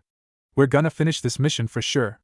Naruto cheered. Taking action, Sakura. At 5 p.m. sharp, Sakura appeared sneaking up to the leftmost tent in the clearing in the form of a field mouse. Sakura was quite lucky to find a thug who had just stepped out of view and was starting to take a piss. Sakura undid the transformation jutsu, and without making a sound stood behind the thug, kunai in hand. Am I really ready for this? Killing a defenseless man in cold blood? Sakura thought to herself while her hands shook. Shinaro, it's for the good of the mission. Inner Sakura screamed, almost causing Sakura to jump. She nodded to herself and took a deep breath. Alright geez, she thought before taking action. Sakura wrapped her arm around his head, covering his mouth. Then plunged the kunai through his back, straight into his heart. I'm sorry, Sakura whispered to him, and with a small gurgle the man went limp in Sakura's arms. Looking close to throwing up, Sakura quietly dumped the body in one of the nearby bushes. I hope no one finds him, she thought as she placed the bloody kunai back in her pouch. Sakura then used the transformation jutsu to take the guy's form and walked back into the camp. Looking around, Sakura casually walked to what she was told was the main storage tent. I sure hope the mayor's map was accurate, she thought. It was last time. Shinaro, okay calm down, she thought with a sigh. Entering the tent without being disturbed, Sakura froze when she saw another thug squatting down next to a huge box of stolen money. Upon hearing her entrance, he jumped up and turned around shaking his hands nervously. Hey man, I swear this isn't what it looks like. I would never steal from the leader's portion of the loot, honest. Please don't tell him. Sakura raised a brow while looking at him, and replied smoothly, fine. I didn't see anything, reaching up and scratching her face 3 times to make sure the thug saw it, just in case it was one of her teammates. She realized he wasn't when he just looked back at her with an untrusting gaze. And why should I trust what you say? The thug asked, clearly suspecting Sakura to turn him into the leader. Thinking quickly, Sakura's transformed face just smirked back at him and replied, 'Cause it's the reason I'm here too. The thug's gullible smile was like a beacon of hope to Sakura. Really? Sweet. Hey listen, we can't take too much or it'll be obvious. But I've found a way to make it look like it's filled to the brim, but it's actually empty starting about a half a meter from the top. In fact, I think someone else has tried this as well before us, the thug said as he turned back to grab more money. Sakura came up behind the man drawing her still bloody kunai again. Hollow on the inside? How do we access it? She asked as she steeled her resolve to kill again. The thug grabbed some of the coins and shoved them in his pocket. This whole side just falls away. I only discovered it by accident. Hurry before someone Iruka. And he fell to the ground with a kunai lodged in the base of his neck. Sakura found the opening in the box and stuffed the corpse inside in a hurry. I hope nobody comes in, she thought. Just before closing it up, Sakura saw 4 small blocks of solid gold. Holy shit. They must be worth a fortune. Well, these thugs aren't gonna need it. So Sakura grabbed the gold and sealed them inside a sealing capsule from Naruto's belt. Thank the log Naruto gave Sasuke and I one of these for this mission. After placing down a few concealed explosive notes, Sakura made her way outside of the tent and moved on towards the next target on her list. Naruto. Stealthily coming up behind one of the 4 outer guards, Naruto threw a small stone at a rock on the other side of the entrance path. The 4 guards turned towards the sound with their guard up, allowing Naruto to pull the guard at the back of the formation underground soundlessly, while snatching his sword. Quickly popping up in his place, Naruto activated the transformation jutsu, taking the form of the thug he just defeated. Now what would be the best way to get to the medical tent without being found out? Naruto thought, looking at the guards returning to their calm states. He came up with a crazy idea. Naruto raised his head with a hidden smirk. Hey guys, I'm thinking of killing you all and this stupid leader, and then taking the winnings for myself. What do you think? The nearest guards looked at him incredulously. Yeah, I thought so, Naruto said with a smirk while whipping out the stolen sword. Naruto cut the throat of the 2 most nearby thugs before slashing the chest of the last one open and thrusting the sword up to the hilt through the guard. Way too easy. Naruto thought, letting out a dark chuckle. Making a thin cut on his own chest and editing his illusion to show a shallow wound there, he yelled in 2 different voices. Traitor, try it then, huh? A few seconds later 2 thugs came running out of a nearby tent, swords drawn. Just at that time, Naruto dropped his last kill to the ground and stumbled back holding his chest. You too, a little help? This traitor just killed 2 men and almost took me with him. Hi Chojuro-san, Thug 1 said, putting his sword away and rushing to his aid. Hey Mubi-san, can you watch the entrance for me while I help Chojuro-san to the medical tent? Thug 1 said to Thug 2. With a small nod and a grunt, Thug 2, now called Mubi, took watch while kicking the corpses off the main path. Hurry up you two. Thug 1 started leading Naruto to the medical tent, everyone clearing the way to let them through, so focused on the huge gash running across Chojuro's chest. Nobody noticed Naruto dropping rolled-up explosive seals every now and then. Upon entering the medic tent, Thug 1 laid Naruto down on one of the cots. I know we don't have any doctors or nurses here, but I can grab some gauze for you if you want. But I ain't your babysitter, you can wrap your own wound. I'll go give the news to the leader. This is the 3rd betrayal this week. Thug 1 turned to walk away, but found himself with a sword stabbed through his chest. ACK and a kunai through the neck. Dragging Thug 1 underground, Naruto changed his appearance to match the thug he killed. Once again, far too easy, Naruto thought as he spread a few explosive notes around the tent before heading on his way. Stepping out of the tent, another thug approached him. Hey Higure, what happened to Chojuro? Smirking at his new name, Naruto said, I'm not sure, man. He said there was a traitor, and then started babbling about seeing his life flash before his eyes. I got annoyed, so I just left. The new thug scoffed, asked Naruto in a hushed voice. Typical, you always were an asshole. Do you think it's because of the job he was sent to do yesterday? Thuggy asked. Naruto raised a brow. Which job? He asked. Thuggy looked at Naruto incredulously. You know, the little girl from that Bone clan? Leader has her chained up to a bed in his tent, says she'll bring about a new generation of super ninja. Naruto's face lit up in fake realization to hide his growing rage. Oh yeah, how could I forget that? Thuggy patted Naruto's shoulder. It's alright, everyone has their moments. Hey, you want me to come with you to report this? You seem a little shaken yourself. Naruto wanted to find out more about this Bone girl. Sure, let's go, he said with a nod, and with that Naruto followed the thug to the tent of the leader. Sasuke, alright Sasuke, remember you don't have to infiltrate. Just take out all the thugs in the outermost tents, then move in. This will train your stealth, which is vital for a hunter ninja. Get it? Kakashi spoke quietly to his pupil from inside the first tent. Sasuke scowled at his sensei. Yeah, I know, it was my idea, he said. Eye smiling at Sasuke, Kakashi stood straight muttering, I was just making sure, then poof. He was gone. Looking around the tent, Sasuke found something he could work with. A grappling hook on a long piece of rope. Lifting the flap of the tent to the side, Sasuke peered out to survey his surroundings. It appeared that there were 6 thugs constantly moving around this area in the worst guard formation Sasuke had ever seen. Also, there was a guard on 3 of the 8 tents in the area, and an unknown amount in each tent. Just have to wait for the opportune moment, Sasuke thought, looking at the thug closest to him, which was only in line of sight of one other thug guarding a tent. The second thug started to yawn, and closed his eyes while stretching. Now, Sasuke thought as he let the hook fly. It snagged the first thug around the neck, and with a strong heave, the thug's neck snapped, and he was flung towards Sasuke. Sasuke caught the flying corpse, and threw him inside the tent. By the time the second thug stopped yawning and opened up his eyes, all he saw was Sasuke plunging a kunai into his throat. Quickly taking action, Sasuke kicked the now dead thug into the tent he was guarding, and dove in behind him. Only to look up and see another thug halfway through a sandwich and staring at Sasuke in shock. He tried to call out, what the fuck? But his neck was snapped with the grappling hook. Smirking at the grappling hook, Sasuke thought, I'm pretty good with this. Maybe I should invest in training with a Kusarigama when I get back to the village. Cleaning off his kunai, Sasuke set some explosive notes in the tent before heading on to the next set of thugs. 30 minutes later, 5:45. Sakura. She finished up with her last target. The barracks now had 20 explosive seals spread throughout the sleeping bunks. Sakura made her way to the rendezvous point to meet up with what should be a disguised Naruto and Sasuke. Arriving at the chosen destination, she saw another thug walking up to the same spot from the other direction. She raised an eyebrow at him and scratched the top of her head, the agreed-upon signature for Sakura. The thug smiled and scratched the left side of his nose, meaning it was Sasuke. Standing next to each other for a few moments in silence, they both started to worry about the whereabouts of Naruto when a smaller-than-average, bug-eyed thug came running up to them. Makushi and Renmai? It's you two? Well, okay then, the thug said as he reached into his pocket and pulled out a piece of paper. Higure told me to give this to the 2 people I found at this location, so I guess that's you. He said it was a top-secret mission straight from Leader Sama. Raising a brow at the energetic, but seemingly crazy man, Sasuke took the note and opened it. Sasuke's eyes widened when he read the scrawl. Hey team and Sakura, I've managed to fully infiltrate the leader's tent. I thought I heard something about a prisoner in here, so I had to check it out.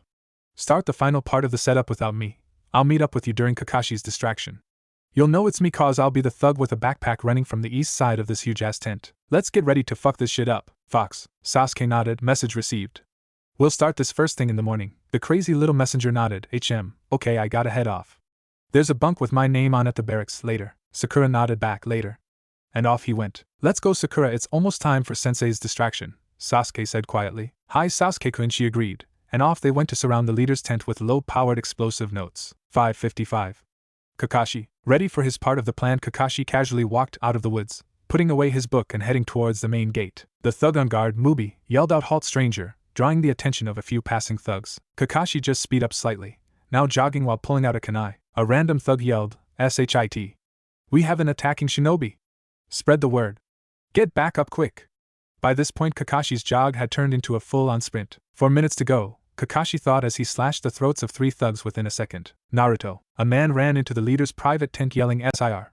There is a ninja attacking our men in the courtyard." The leader jumped up. "What? When did this start?" he asked in confusion. "Just a moment ago, sir." the thug yelled. Thinking for a second, the leader said, all men converge on the ninja. You will easily overwhelm him with your numbers. If it's not taken care of in 5 minutes, I will handle it myself.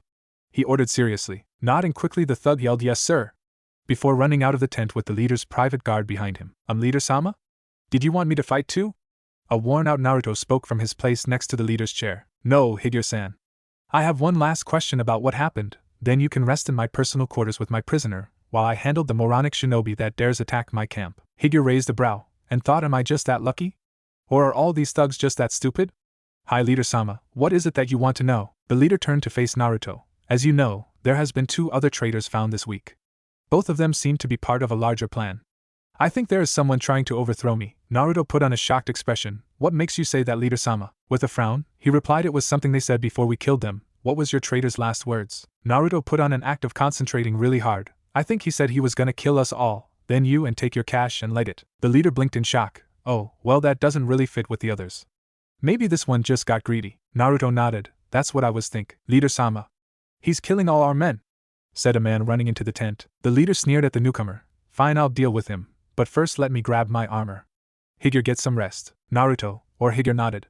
Hi Leader-sama. And with that, Naruto was left alone in the tent. Naruto turned to the private quarters of the leader and entered. He did not like what he saw. A young girl around 10 years of age was handcuffed to the bed. She was naked, showing her abused body, making Naruto feel sick. She looked over at him with dead eyes. That's when he noticed she was also gagged. Running over quickly, he tore off the gag and dropped his transformation jutsu, causing her eyes to sparkle in recognition. Ninja? She weakly asked. Naruto nodded with tears in his eyes. Yeah, don't worry, I'll get you out of here, he said, trying to undo the handcuffs. She grabbed his wrist weakly with her own. Please kill me, she whispered. Naruto looked down at her in shock. As she spoke, I just wanted a happy life, to find my father, to own a pet, to live in a normal house. I wanted something simple. But now, she took a deep shuddering breath. I know this world will only bring me pain, so please just kill me. Looking into the poor girl's eyes, Naruto saw the reflection of himself. Is this what I would have turned out like after all the beatings if Iruka-sensei didn't accept me?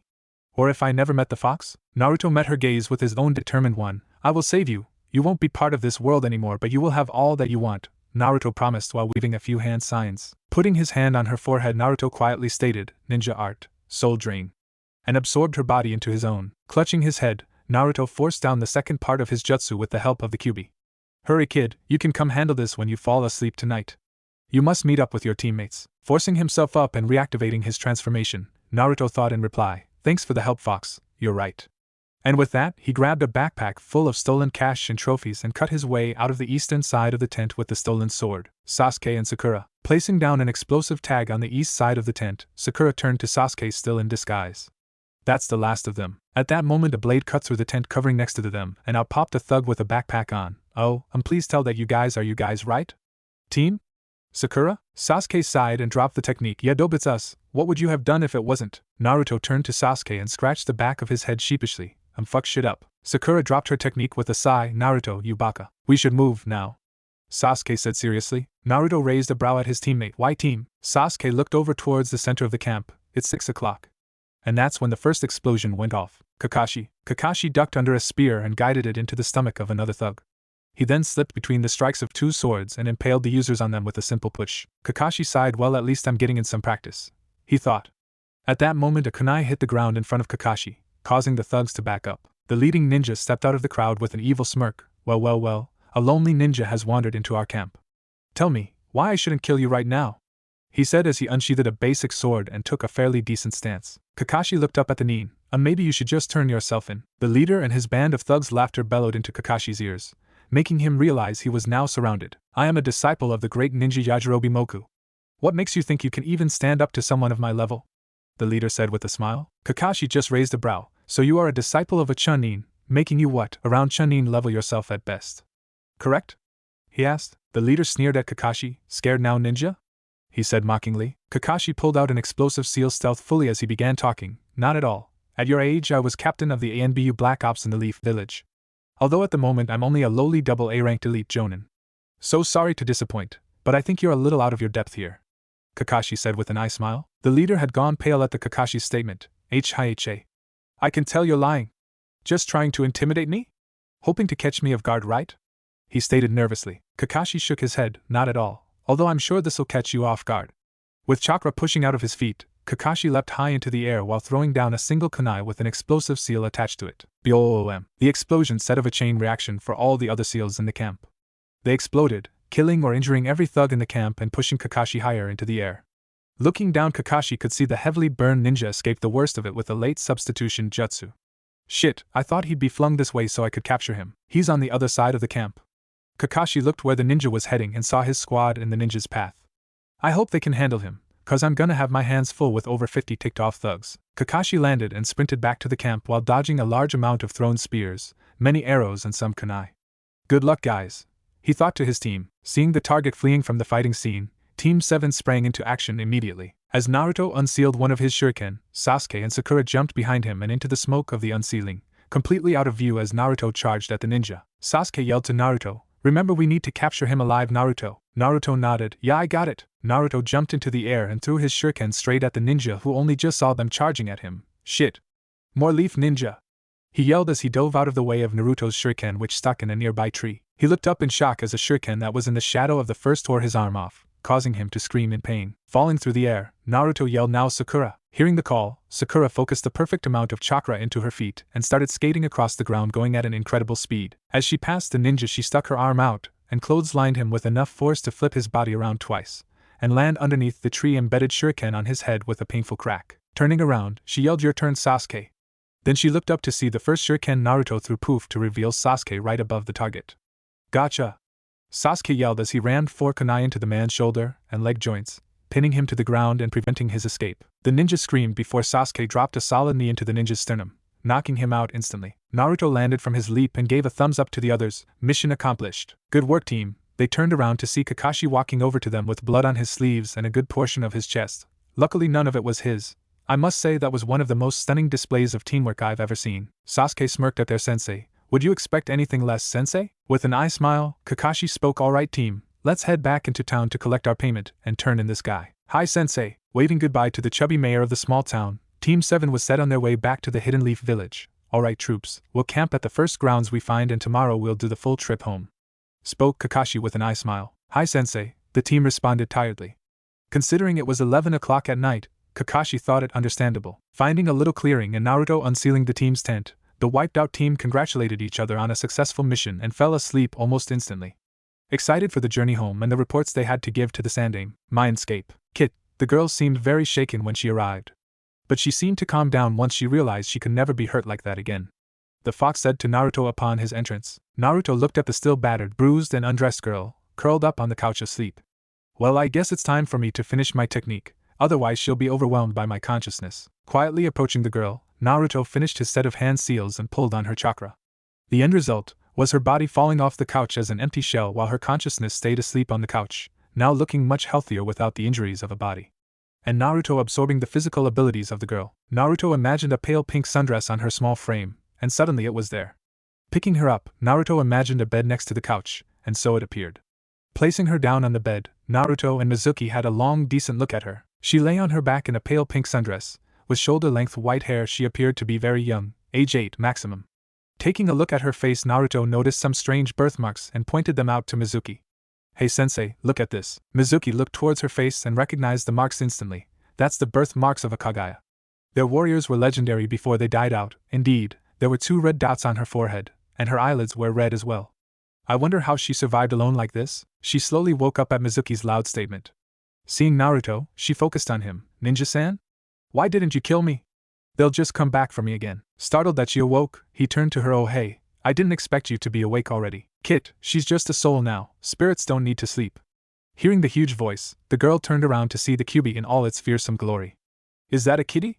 Can I have it?" Mizuki barked out a laugh and fell on his back holding his stomach, and Naruto laughed to the sky with his hands on his hips. The Kyuubi bristled, standing on its haunches. It stuck its snout through the bars and leaned over her.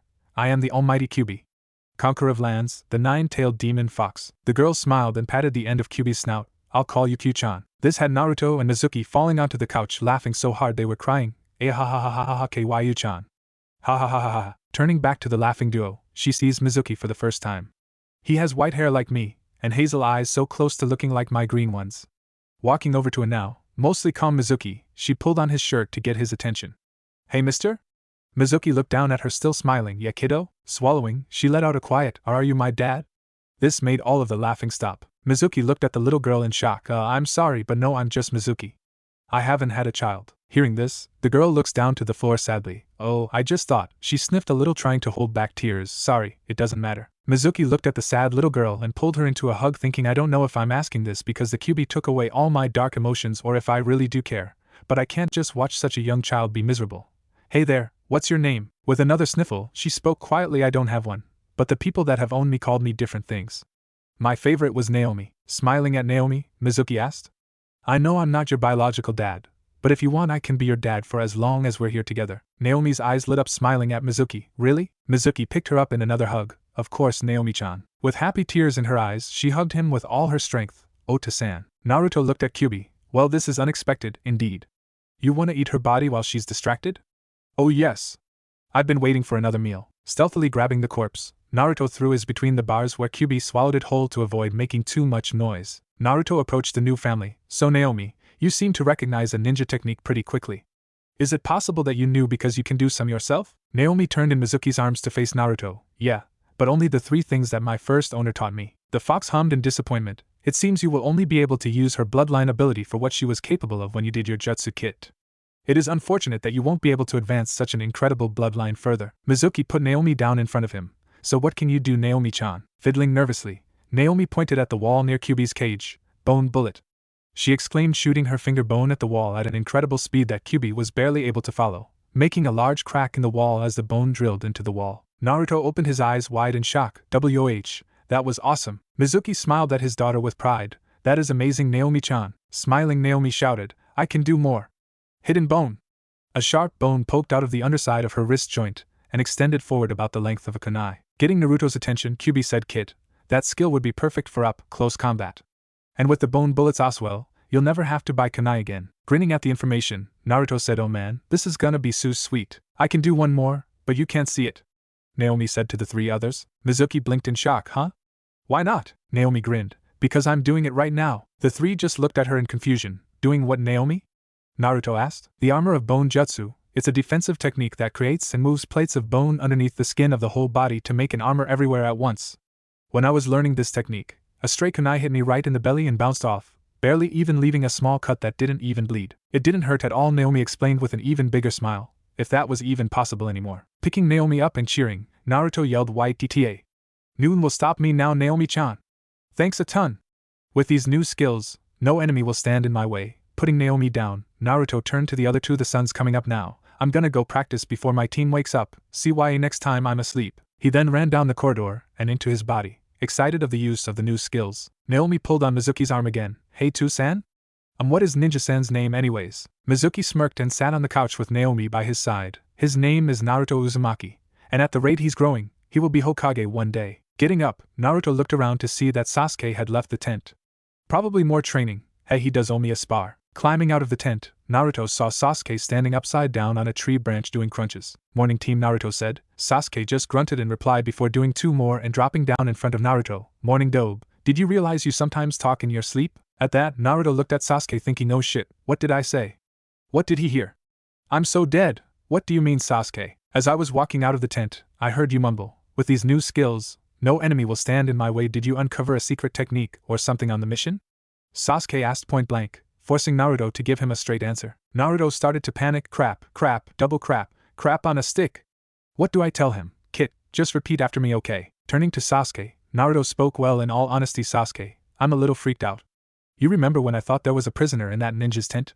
Sasuke nodded in confusion. Well, I was half right. When I entered to where the prisoner was, there was just a bleeding dead guy sitting there. But when I went to check his pulse, I slipped in his blood and some of it ended up getting into a cut I made on my chest earlier on in the thug camp. And well, it hurt a lot. Sasuke raised a brow and said, so?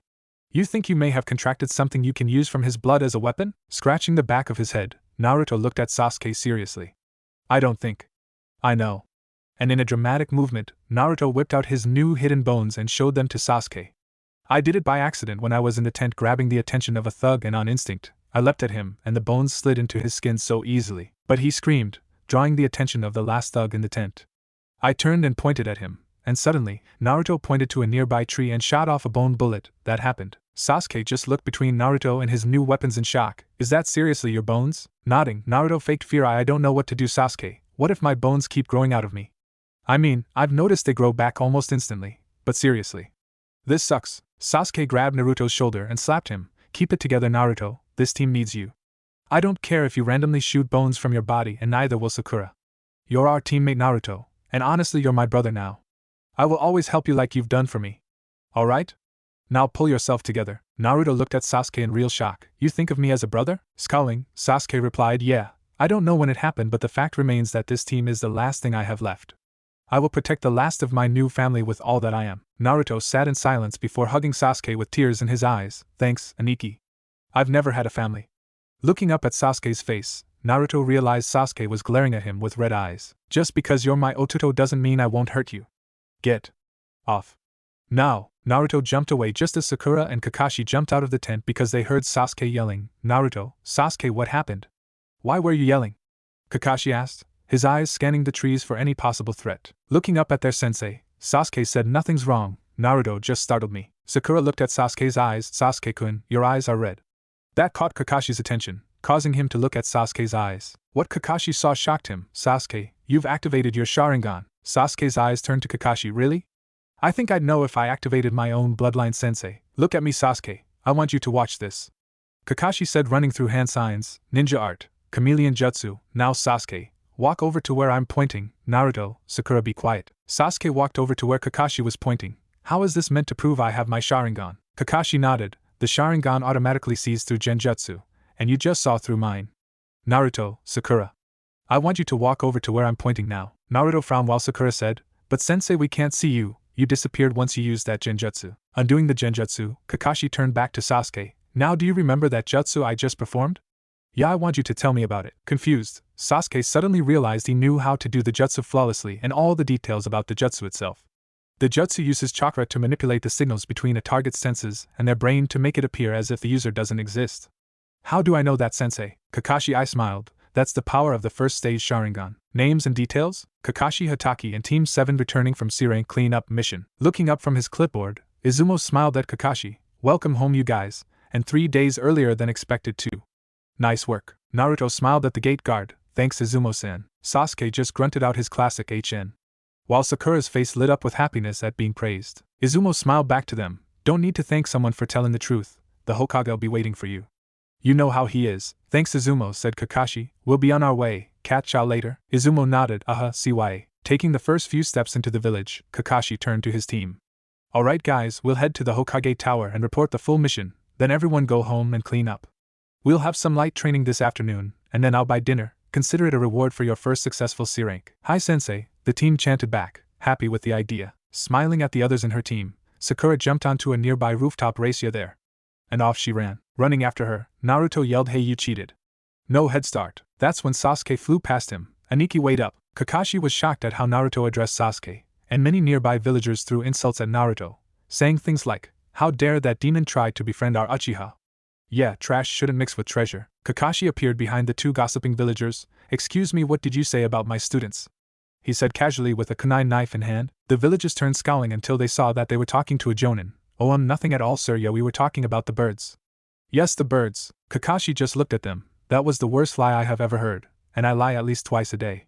Usually about the reasons I'm late for things. Kakashi put away his knife as he trailed slowly behind his students. Sakura arrived at the door to the Hokage's office and turned around to wait for the other two. They arrived 10 seconds later, neck and neck. I totally won that one, Aniki. Sasuke just smirked. In your dreams, Otuto. Actually, boys, I won, said Sakura with a curious grin. Why are you guys calling each other brothers? To cover up his brother's bravado, Naruto stepped up with a huge grin. Well, Sakura, since I grew up without a family, I started to see our team as a family. Sasuke finally accepted me and lets me refer to him as my older brother cause he understands the pain of not having a family member. Shocked at Naruto's confession, Sakura just replied with a highly intelligent, oh. Trying to diffuse the awkward silence, Sasuke started, so where do you think Kakashi-sensei is? At that moment the door to the Hokage's office opened and Kakashi stuck his head into the hallway. Ah, there you are. I was wondering when you three would get here. Come in quickly, you've kept Hokage-sama waiting long enough. Pointing at Kakashi in shock, Naruto attempted to speak. What, dash? How did you? But we were dash? What the? With the help of Sakura, Sasuke managed to pull Naruto into the office and sit him between them on the long chair against the wall. I think you broke him, sensei. Kakashi smiled at Sasuke and said, good. That way he won't interrupt my report. The Hokage watched on in amusement. It's hard to believe this team has only been together for such a short amount of time. Clearing his throat, Sarutobi returned everyone's attention to him. Right, Team 7, what is the status of your mission? Kakashi I smiled, completely successful, with a large bonus. Congratulations are in order then I suppose. Kakashi, I think this report would be better if you filled it properly instead of just telling me your interpretation. Here is some paper, get cracking. Kakashi just looked at the paper with unblinking eyes. Are you sure, Hokage-sama? I could just tell you what happened. With a wizened smile, the Hokage waved of Kakashi. Sighing in defeat, Kakashi turned to his team. Alright guys, meet up at our training grounds in 2 hours. Until then you're free, ciao.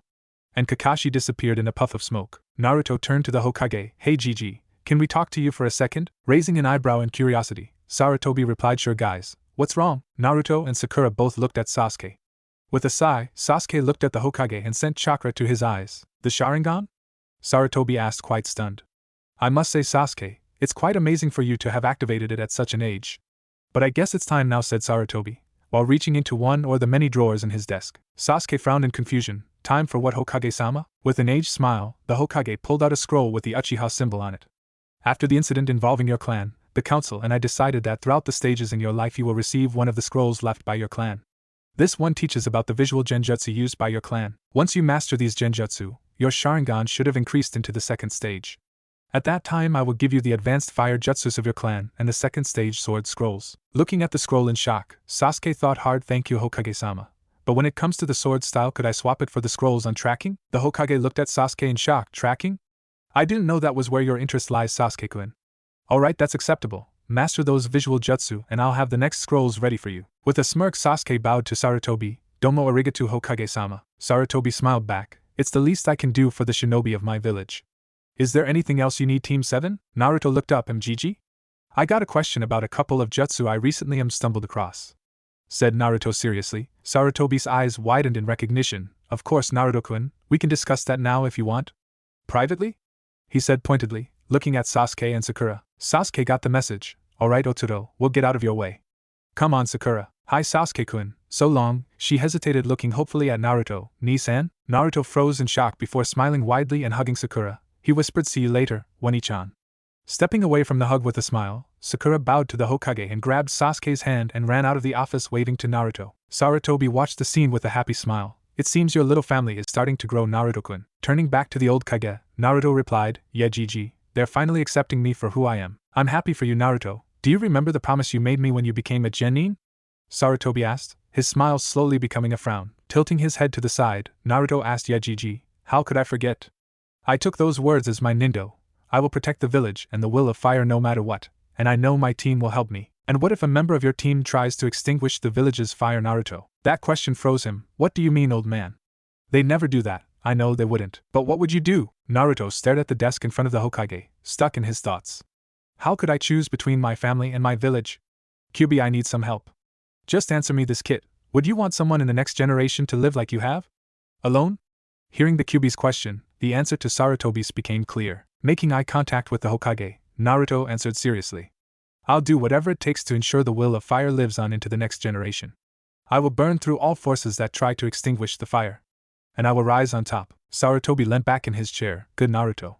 Now what abilities did you gain from this absorption? Naruto raised his arm and out came the hidden bone. I have 3 prize techniques from the deceased Kage clan, wielders of the dead bone pulse bloodline. Sarutobi's eyes widened in shock. That will help you immensely on your path as a shinobi assassin, Naruto-kun. Thank you for making our village stronger. Do you know if it'll pass on through your genetics? Sarutobi's mind raced with the possibility of restarting the legendary Kage clan in Konoha. Naruto nodded. Kyubi-san seems to think so, but my descendants will start with this level of control and it'll be extremely hard for them to advance any farther. Heck, I can't at all. Good work, Naruto. Whatever cover story you come up with, I will back it up. Now you are dismissed. Tell Kakashi at training tonight to come back tomorrow if he wants another C rank. Sarutobi spoke. Bowing, Naruto finished with Hi Hokage Gigi, see you tomorrow. Before diving through the floor of the Hokage's office with his jutsu, locking the door of his apartment, Naruto starts walking to the designated meeting spot for the team only an hour late. Arriving at the scene, Naruto looks up to see Sasuke already waiting. Naruto raises his hand and is about to yell a greeting, when a pink blur speeds past Sasuke and tackles Naruto to the ground in a massive hug. Wow, Nei-chan, are you getting faster? Naruto asked, taking deep breaths from the painful glomp. He looked down and saw Sakura's taped mouth and puffy eyes. She'd been crying recently.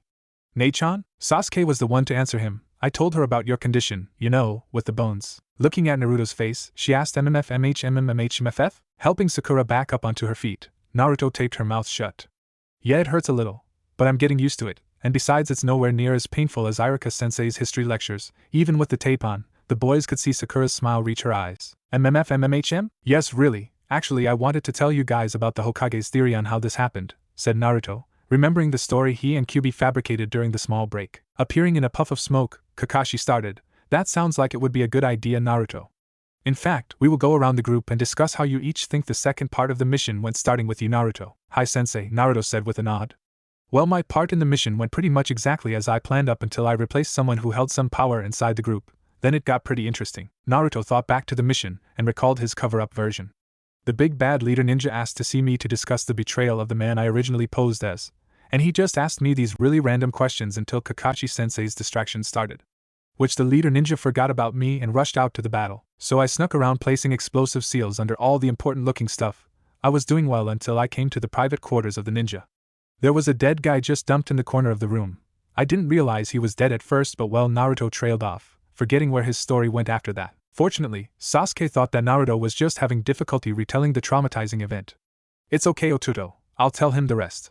Naruto just nodded. Turning to their sensei, Sasuke told Kakashi what he was told by Naruto. Naruto slipped in the blood and some of it entered a cut on his chest. Naruto said it was extremely painful for some reason. After dropping a few more explosive seals, he fought off 2 thugs that attacked him with some new abilities of his, then cut his way through the tent till he found us. Kakashi raised a brow at Naruto. New abilities? Naruto whipped his hand to the side and shot 2 bone bullets through a nearby tree. I have 3 abilities from the Kagaya clan. The Hokage said that the dead guy must have been a Kagaya, and his blood entering my body awakened some latent DNA in me and activated a watered-down version of their bloodline. Kakashi just stared at Naruto in shock. Well, that's certainly not something you see every day. Turning to the kunoichi of the team, your turn, I guess, Sakura. She nodded as she finally pulled the tape from her face. Hi, Sensei. Well, practically speaking, my part of the plan was executed flawlessly. With only one small change, which only affects our bank accounts, Sakura stated with a smirk. Raising an eyebrow, Kakashi asked, what do you mean, Sakura? Whipping out the sealing capsule Naruto had let her use on the mission, Sakura unsealed 4 full bars of gold.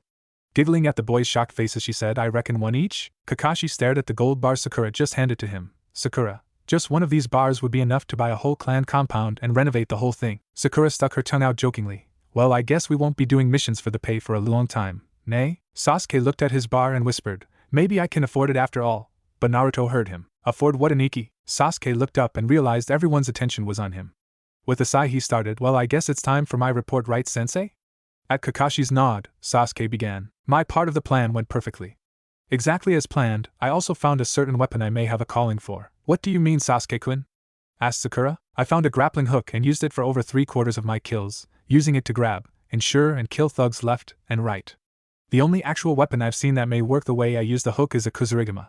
That's what I was hoping on buying and learning to use. Sasuke turned to their sensei. Is there anyone you know that may be able to help me learn, Sensei? Scratching the back of his head, Kakashi was ashamed to admit, sorry Sasuke, I really have no idea about a weapon like that. Naruto looked up excitedly. I may know someone who could help. His name is Dan Higurashi. He owns a weapons store around here. Kakashi looked at his students. Maybe instead of training Naruto could take us to this weapons store, and we can hopefully help out Sasuke. And maybe even find a weapon for Sakura. Sasuke's eyes sparkled in excitement. Let's go, lead the way, Otuto. Jumping to his feet, Naruto was about to run to the Higurashi ninja store when Kakashi grabbed his shoulder. Maybe we should cash these in first, Kakashi said, holding up his gold bar. Ding-ling. Hearing the door to his shop open, Dan Higurashi started his sales pitch. Good afternoon and welcome to the Higurashi ninja store. We have all your Hello, Naruto. How are ya? Smiling at Naruto and his team from behind the counter, Dan noticed Kakashi standing at the back of the group. Hey there, Kashi. How long's it been since I saw you? Scratching the back of his head sheepishly, Kakashi chuckled. Let's see. Must have been the last time I was dragged into a council meeting. Dan rolled his eyes. You weren't dragged in. You were late for a mission, causing it to be failed. And you couldn't give a good reason for doing so. Looking up and thought, oh yeah, that's right. Interrupting the adults' conversation, Naruto yelled, hey Dan. My teammates need help finding a weapon to specialize in. Think you can help? Dan took stock of the 2 genin. Of course I can. And since they're your teammates, I think I can give you a discount. What do you kids need? Sasuke stepped up first. My name is Sasuke Uchiha, not kid. Dan brow raised. The last Uchiha? You've come to the right place. Seeing Sasuke's confused place, Dan explained. When you clan was shall he say reduced in number? Yeah, well, many of their kata scrolls become public domain. This seemed like a prize for your average non-clan ninja, but the problem was that no one could use them efficiently without the Sharingan, so people started selling them. And well, I'm a bit of a collector. He gestured to the large rack on his left and waved Sasuke over. Sasuke was in awe at how many of the scrolls had the Uchiha clan fan on them. These were all from my family? Grinning down at Sasuke, Dan said, yeah, I was actually a close friend of your uncle's. He was an odd one, but he wrote most of these scrolls. You see, he was a ninja tools specialist. Sasuke looked up at Dan in shock. Uncle Shozatsu was a ninja tools specialist? Sure was. Sasuke tried to remember his deceased uncle, but other than the fact he was a very serious man, Sasuke couldn't recall that much. Seeing the look of loss on Sasuke's face, Dan patted his shoulder to get Sasuke's attention. You know, if you ever want to hear about him, feel free to come by. I'll be glad to share some of my memories with you. Sasuke suddenly felt a small weight float off of his shoulders. Arigato Higurashi-san. Letting out a boom of a laugh, Dan exclaimed, Higurashi-san? Haha, you sound just like your Uncle Oswell. Please just call me Dan. Sasuke shook his head, smirking. Nah, I think I'll follow in my uncle's footsteps, Higurashi-san. Smiling down at Sasuke, he asked, so what weapon do you need, Sasuke-kun? A lot of the Uchiha were versed in swordplay. Will you be choosing that, Oswell? Smirking, Sasuke replied, no thanks, Higurashi-san. I'll leave the cleaving and cutting to Naruto. I was wondering, do you sell any Kuzurigama? Dan's face lit up in happiness. Now that's a rare request. I have exactly what you need, Sasuke. It was actually wielded by your uncle. Let me grab it for you. While you wait, look at these two scrolls. The first is the Leaf Village's style of using it, and the second is the scroll made by your uncle, including his special fire jutsu and techniques that work with the Kuzurigama. Dan grabbed two scrolls from the shelf and gave them to Sasuke before walking over to Sakura, who was looking over tools on the wall in curiosity. See anything that catches your eye? Dan asked. Sakura frowned. Not really, Dan-san. I don't really know what I'm looking for. Dan thought for a second. Say, why don't you come with me out the back while I grab Sasuke's weapon? I got a huge display of every possible weapon you could think of. Sakura smiled, looking hopeful at Dan. That would be great. Thanks. Heading into the back, Sakura looked around in awe at all the weapons. Each weapon laid on one of the 7 shelves, with a picture of them in action underneath them, leading all the way around the massive room. Only stopping for 2 other doors. Just have a look around, and if you see something you like, tell me and we can test it out for you, said Dan as he picked up a small case from inside one of the other rooms. I've got to give this to Sasuke. And with that, Dan walked back out the front to where Sasuke was leaning against the counter with his uncle's scroll in hand. This is it, Sasuke, Dan said, getting the attention of the 3 people in the room. While sliding the case across the counter, reaching out to the case, Sasuke popped it open and pulled out a chain from the inside. Sasuke looked at either end of the chain and noticed 2 seals on each of the last links. This was my uncle's? Nodding proudly, Dan said, do you want to test it out or? I'll buy it now.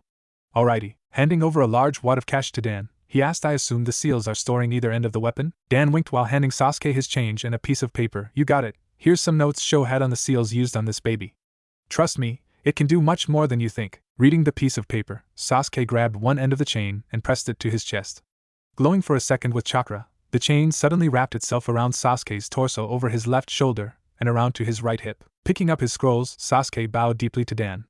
Arigato Higurashi-san. Dan was about to reply when they all heard Sakura's yell of, these are perfect. They turned to see Sakura running out of the room with new red bracelets on her forearms and on her biceps.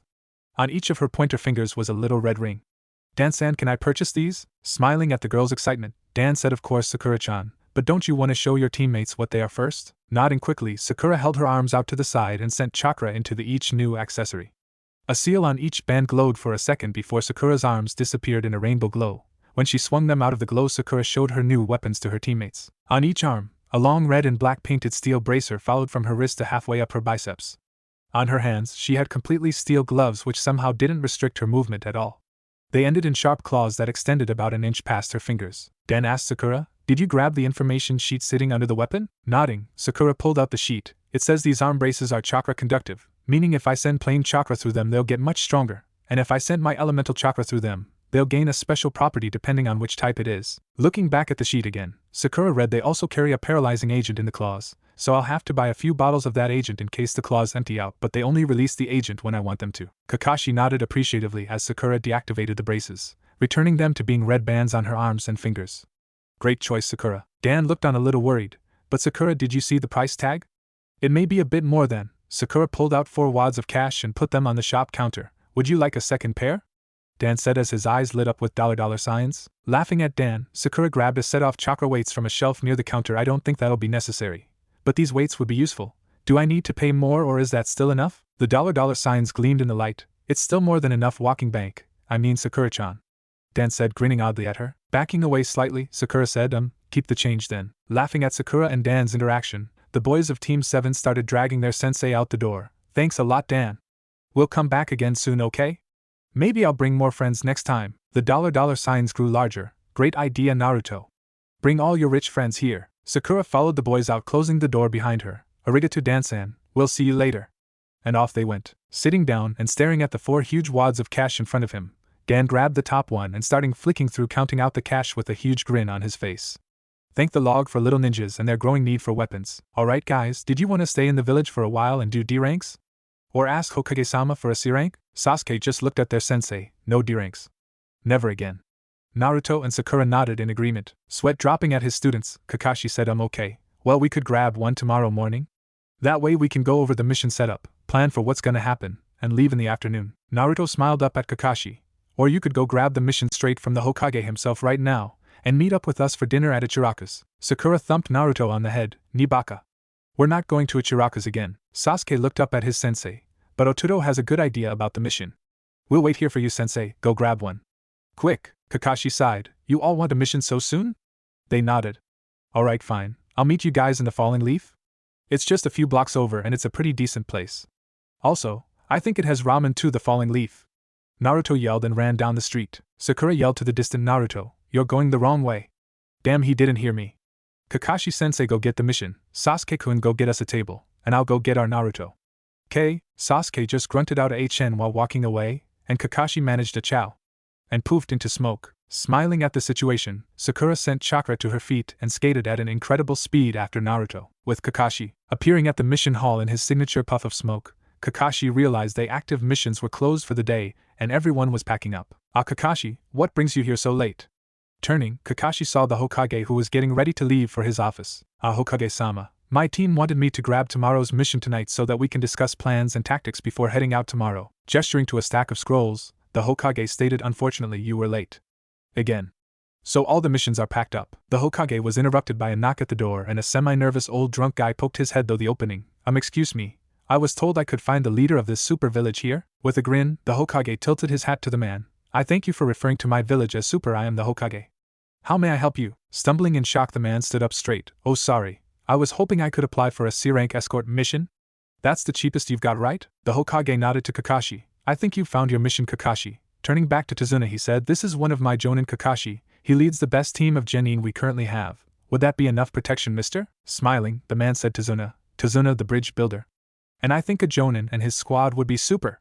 Smiling to Tzuna, Kakashi said, well, Tzuna-san, tell me where we're going and when you want to go and we'll be ready to head off. Grinning at the thought of a full squad of battle-hardened ninja, Tzuna said, first thing in the morning would be super.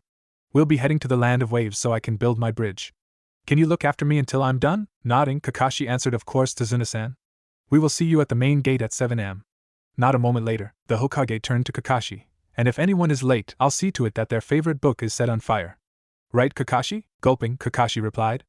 Oh, of course, Hokage-sama, seems fair. Now if you'll excuse me, I have a team to track down and inform them of the mission tomorrow. Ja. And off he poofed, with Sasuke wailing up to the maitre d' of the Falling Leaf. Sasuke asked. A table for me and my team? Recognizing Sasuke as the last Uchiha, the man nodded straight away with a smile on his face. Of course, Sasuke-sama, right this way. Rolling his eyes at the Sama, Sasuke followed the man to booth next to a window facing the Hokage monument. Thanks. A waiter approached the table. Can I get you something to drink while you wait for these teammates of yours, Sasuke-sama? Just some water will do for now, with the order placed. The waiter and the maitre d' bowed and walked away. Without the distraction, Sasuke looked out the window and thought. I know I vowed to avenge my clan, but the only way to do so without my team would be to steal other strengths with my Sharingan. I won't do that. I won't steal from my comrades. Having a small epiphany, Sasuke thought, I wonder when my teammates became special to me? I used to just think of them as tools to help with my cause, but now, I can't imagine my life without them. They're my new family. At his Sasuke let a real smile appear on his face. Making a decision, Sasuke vowed. Screw Itachi, I have a new Nindo. I will protect my family. I will help them progress through life. Hopefully they will return the favor when it comes to Itachi, but they are the most important thing. I will never risk their safety. Sasuke's thought was interrupted by a ruckus at the entrance to the establishment. Turning to see what was going on, Sasuke turned livid. With Sakura and Naruto, the house is full, we don't serve demons. The maitre d' said, scowling at Naruto. Sakura was about to punch the guy in the face when Naruto stopped her, shaking his head. Sorry, I'll be going then. Sakura-ne-chan, go and sit with Aniki. I'll just go home, I got some food there. Sakura looked at Naruto in shock, while the maitre d' sneered at him. That's right, demon. Get out of here. The man suddenly fell forward, with Sasuke standing with a foot on his back. Everyone in the restaurant stopped what they were doing and stared in shock at him. Sasuke's waiter ran over to him. Sasuke-sama, what are you doing? Sasuke ignored the waiter and looked at Naruto's shocked but scared face. I will protect my family, even I don't know why he's treated like this. I will protect him from the pain. I want everyone to listen to me, now. The staff, customers and even some people outside looked on in shock at the quiet Sasuke raising his voice. Sasuke stepped off of the maitre d' and walked to stand in front of Naruto. Placing his hand on Naruto's shoulder, Sasuke looked around the establishment. My name is Sasuke Uchiha, you treat my teammate like scum for some unknown reason. Well, I've had enough. The nearby staff stepped away in shock. I don't care what the reason is. I don't care what he's done or what you believe him to be. If you dare treat Naruto Uzumaki, my Otuto, the way you have been, you will find yourself buried in so much shit you won't be able to breathe. Sasuke's waiter stuttered, but he's the demon. Wham! Sasuke appeared in front of the waiter with his fist buried in the dry wall next to the waiter's head. Care to repeat that? The man dropped the water he had been holding for Sasuke in fear. Sakura walked up to Sasuke, who was crying in rage, glaring at the man in front of him. Come on, Sasuke-kun, let's go, she said, pulling Sasuke's bleeding fist and leading him over to a crying Naruto. She led the two out of the restaurant before turning back to all the people staring at her. With a dark sneer, Sakura looked at all of them. What he said, she paused, activating her right arm gauntlet, causing everyone nearby to step back in fear. Goes double for me. And with that, Sakura turned and walked out while punching the door off of its hinges. Back with Kakashi. Kakashi appeared in his classic poof of smoke and was about to walk into the falling leaf when the door suddenly flew off its hinges and down the street. He watched on in shock as Sakura stormed off down the street, deactivating one of her gauntlets. Oh my, that can't be good. Kakashi looked at where Sakura was heading to see a crying Naruto with Sasuke patting on the back while glaring at everyone that looked at them. Holy log, what happened? Kakashi poofed next to Naruto and Sasuke just as Sakura arrived next to them. What happened, guys? Sasuke looked at Kakashi and said, let's just go to Ichiraku's. I'm not a fan of that place. Me either, Sakura nodded in agreement with Sasuke. It was cramping my style. Looking at Naruto's face, Kakashi figured out what had happened. Shit, they must have refused Naruto's entry. I hope Sakura and Sasuke's actions didn't escalate to bad. Standing up straight, Kakashi said, Ma, I guess you two are right. That place's ramen pales in comparison to Tuchi's anyway. Let's go. Sasuke pulled Naruto to his feet and let him stand on his own. You alright, Otudo? Naruto smiled sadly at Sasuke first, then the others. Yeah, I'm good, thank you guys. I'm sorry that happened. Kakashi patted Naruto on the shoulder. You can apologize later. My offer to pay for your dinner runs out at midnight, so let's hurry along, ne? Smiling, Sakura grabbed Naruto's hand and pulled him along. Let's get going then. Last one there is a rotten egg. Naruto smiled happily this time and said, yeah, last one there has to by next time. And with that, Naruto ran off after the quickly escaping Sakura. Sasuke turned to Kakashi. You're just gonna poof there once I leave, aren't you? Kakashi looked down at Sasuke. Poof? I don't poof anywhere. It's called a shunshin and it goes like this. Kakashi disappeared in a poof of smoke. Damn it! Sasuke yelled and started sprinting at full speed towards Ichiraku's. At least I know I made the right choice. I will protect my family. Arriving at the gate, Sakura looked up to see her team waiting for her. Mornin', how'd you sleep? Kakashi looked up from his book and nodded to Sakura. Perfectly adequate. Thank you for asking, Sakura. Sasuke just grunted with a smirk towards her. While Naruto jumped up full of energy as usual. Fantastic. I dreamed I was gonna become a swords master and completed my goal of becoming Konoha's top assassin. A shrimp like you? An assassin? I think you're in a little over your head, Blondie, said Tzuna, walking up to the group. Looking over at Kakashi, Tzuna asked. Hey Kakashi-san, where is your team of Super Genin? Glaring at Tzuna, Naruto shouted, that's us, old man. Tzuna looked at the Genin in shock. These kids are the ninjas supposed to guard me? Oh no, what have I done? Noticing the tension of Tzuna's shoulders, Kakashi stated to suspect something. Tzuna was fine when he thought a team of super ninja was guarding him. But now that he's seen their age, he underestimates them, which shows his fear of inadequate protection. Now, why would that be since he knows I will be guarding as well? Maybe he suspects more than thugs are going to be after him? Turning to his team, Kakashi said, alright guys, remember what we discussed last night, Formation 1. The Genin's faces turned serious. Hi sensei. And stood in a reverse pyramid formation around Tzuna, with Kakashi crouching in front of Tzuna, Sasuke to the left, Naruto front right and Sakura behind. Alright, move out, Kakashi ordered. Sakura stepped up behind Tzuna. Tzuna yelped as Sakura pushed him onto Kakashi's back. And off we go, she said with a smirk. With Tzuna piggybacking Kakashi, the team jumped into the trees. Tzuna screamed out, what the hell? I didn't sign up for Thias. Landing in a clearing, the team set about scanning the vicinity for threats. Kakashi set Tzuna down on the ground. I hope we didn't scare you too much, Tzuna-san. It's just that traveling at this speed. We should be near your home by midday tomorrow if nothing impedes our progress. Sitting down on a nearby log, a pale Tzuna mumbled out. You ninja are crazy. If I hadn't fainted every time I woke up until like half an hour ago, I'd have been super freaked out the whole way here. I smiling at Tzuna. Just take deep breaths, Tzuna-san. We'll set up an early dinner, so why don't you relax? Walking back into the clearing, Naruto said. Clear? Sasuke and Sakura entered from their points at the same time. Clear over here as well, sensei. Sasuke just grunted a confirmation. Alright, Sakura, could you get started on boiling some water? Sasuke, help with the fire and set up what Sakura tells you to. She knows what she's doing, and after the last time you or Naruto cooked well, let's just say I don't like food poisoning. Blushing at the praise from her sensei, Sakura let out a hi, sensei. Sasuke, could you grab some wood? Sasuke grunted again and starting towards a tree. Tzuna watched Sasuke as he approached the tree. What's that kid doing? How's he gonna cut off a few branches without a ladder or axe? Tzuna gasped in shock when Sasuke started to walk up the tree. How's he doing that? Some kinda trick? Kakashi sat next to him. Not just a basic chakra control exercise, a basic ninja skill. Tzuna still looked on in awe until Sasuke disappeared into the branches above. He was then distracted by what Kakashi said next. Hey Naruto, can you go get us one of those wild boars we passed earlier? With a quick nod, Naruto replied hi sensei, and started taking off his travel gear. Tzuna turned to Naruto. Kid, how are you gonna manage to take down a wild boar? They're super dangerous. Naruto looked at Tzuna and extended out the hidden bone in his left arm. I got my ways, old man. And he leapt into the trees, heading back the way they came. At that moment, Tzuna decided that the boys on this squad were crazy. At least the girls seemed rather normal. Turning back to Sakura to try and get some normalcy, he was shocked when he saw her cutting vegetables with the sharp claws of a blood-red and jet-black gauntlet. I give up, all ninja are crazy. Maybe a little, but we get the job done, Kakashi said to Tzuna with an eye smile. Not 2 minutes later, the two heard a loud crack and looked up.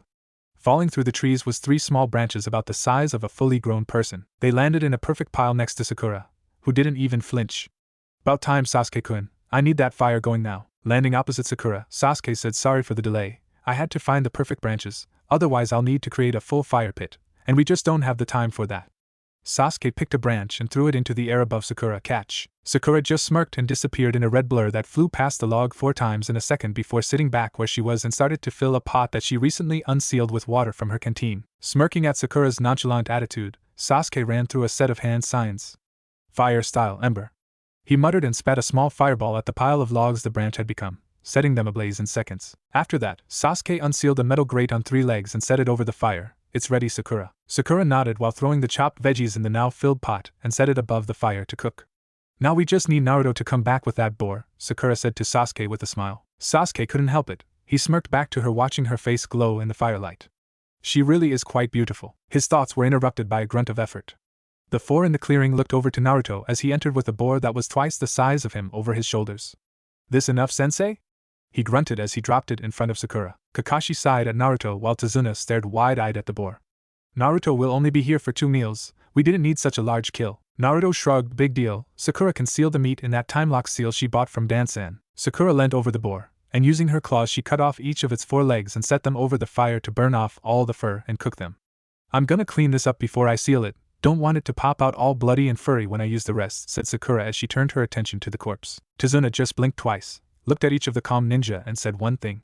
You're super insane, all of you. Before passing out from the shock. At this time, Naruto heard a twig snap from behind him.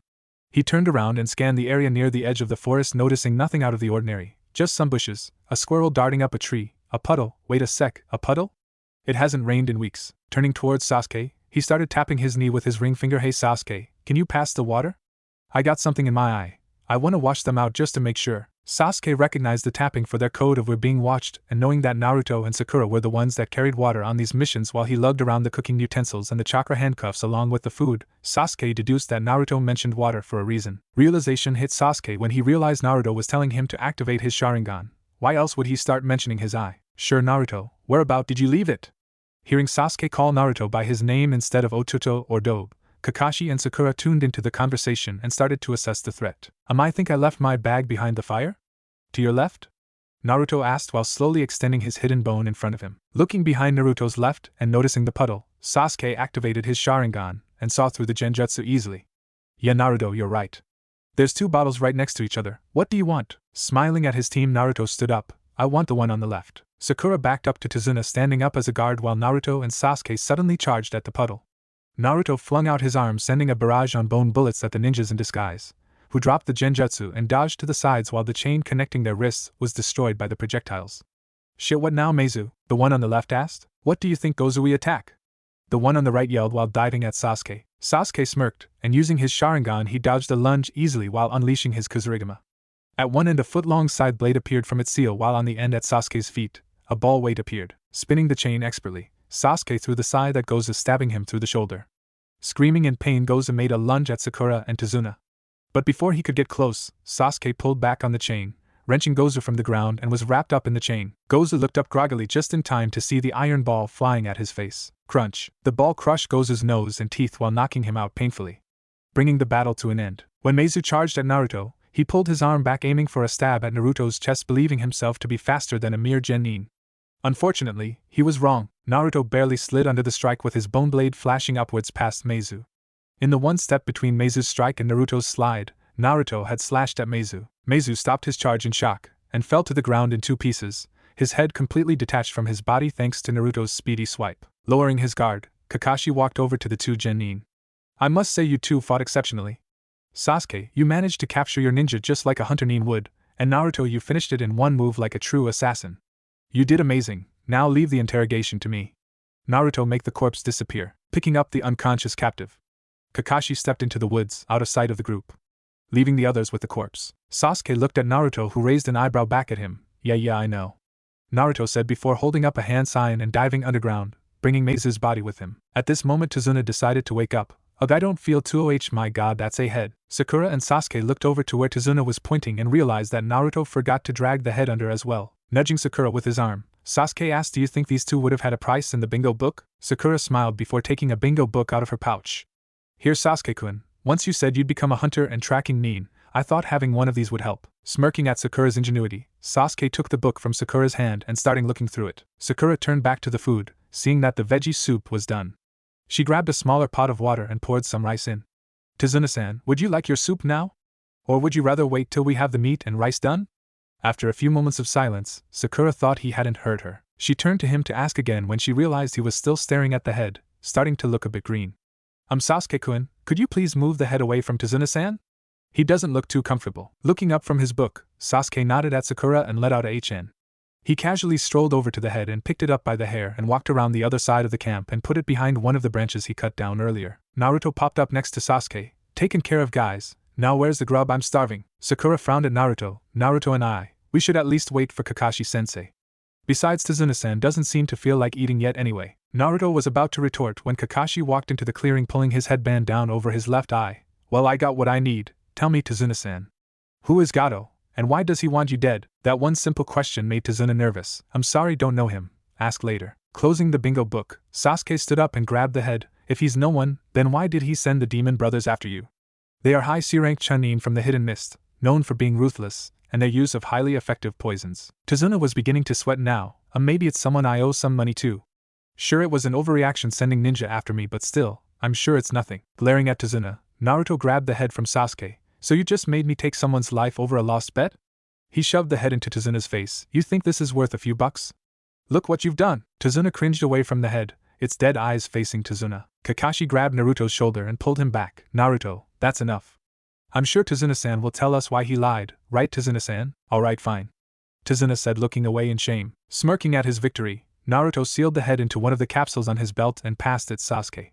Come on then, why were you so stingy? What, didn't want to pay for a higher mission? Are you that selfish? Something snapped in Tzuna and he glared heatedly at Naruto. Never.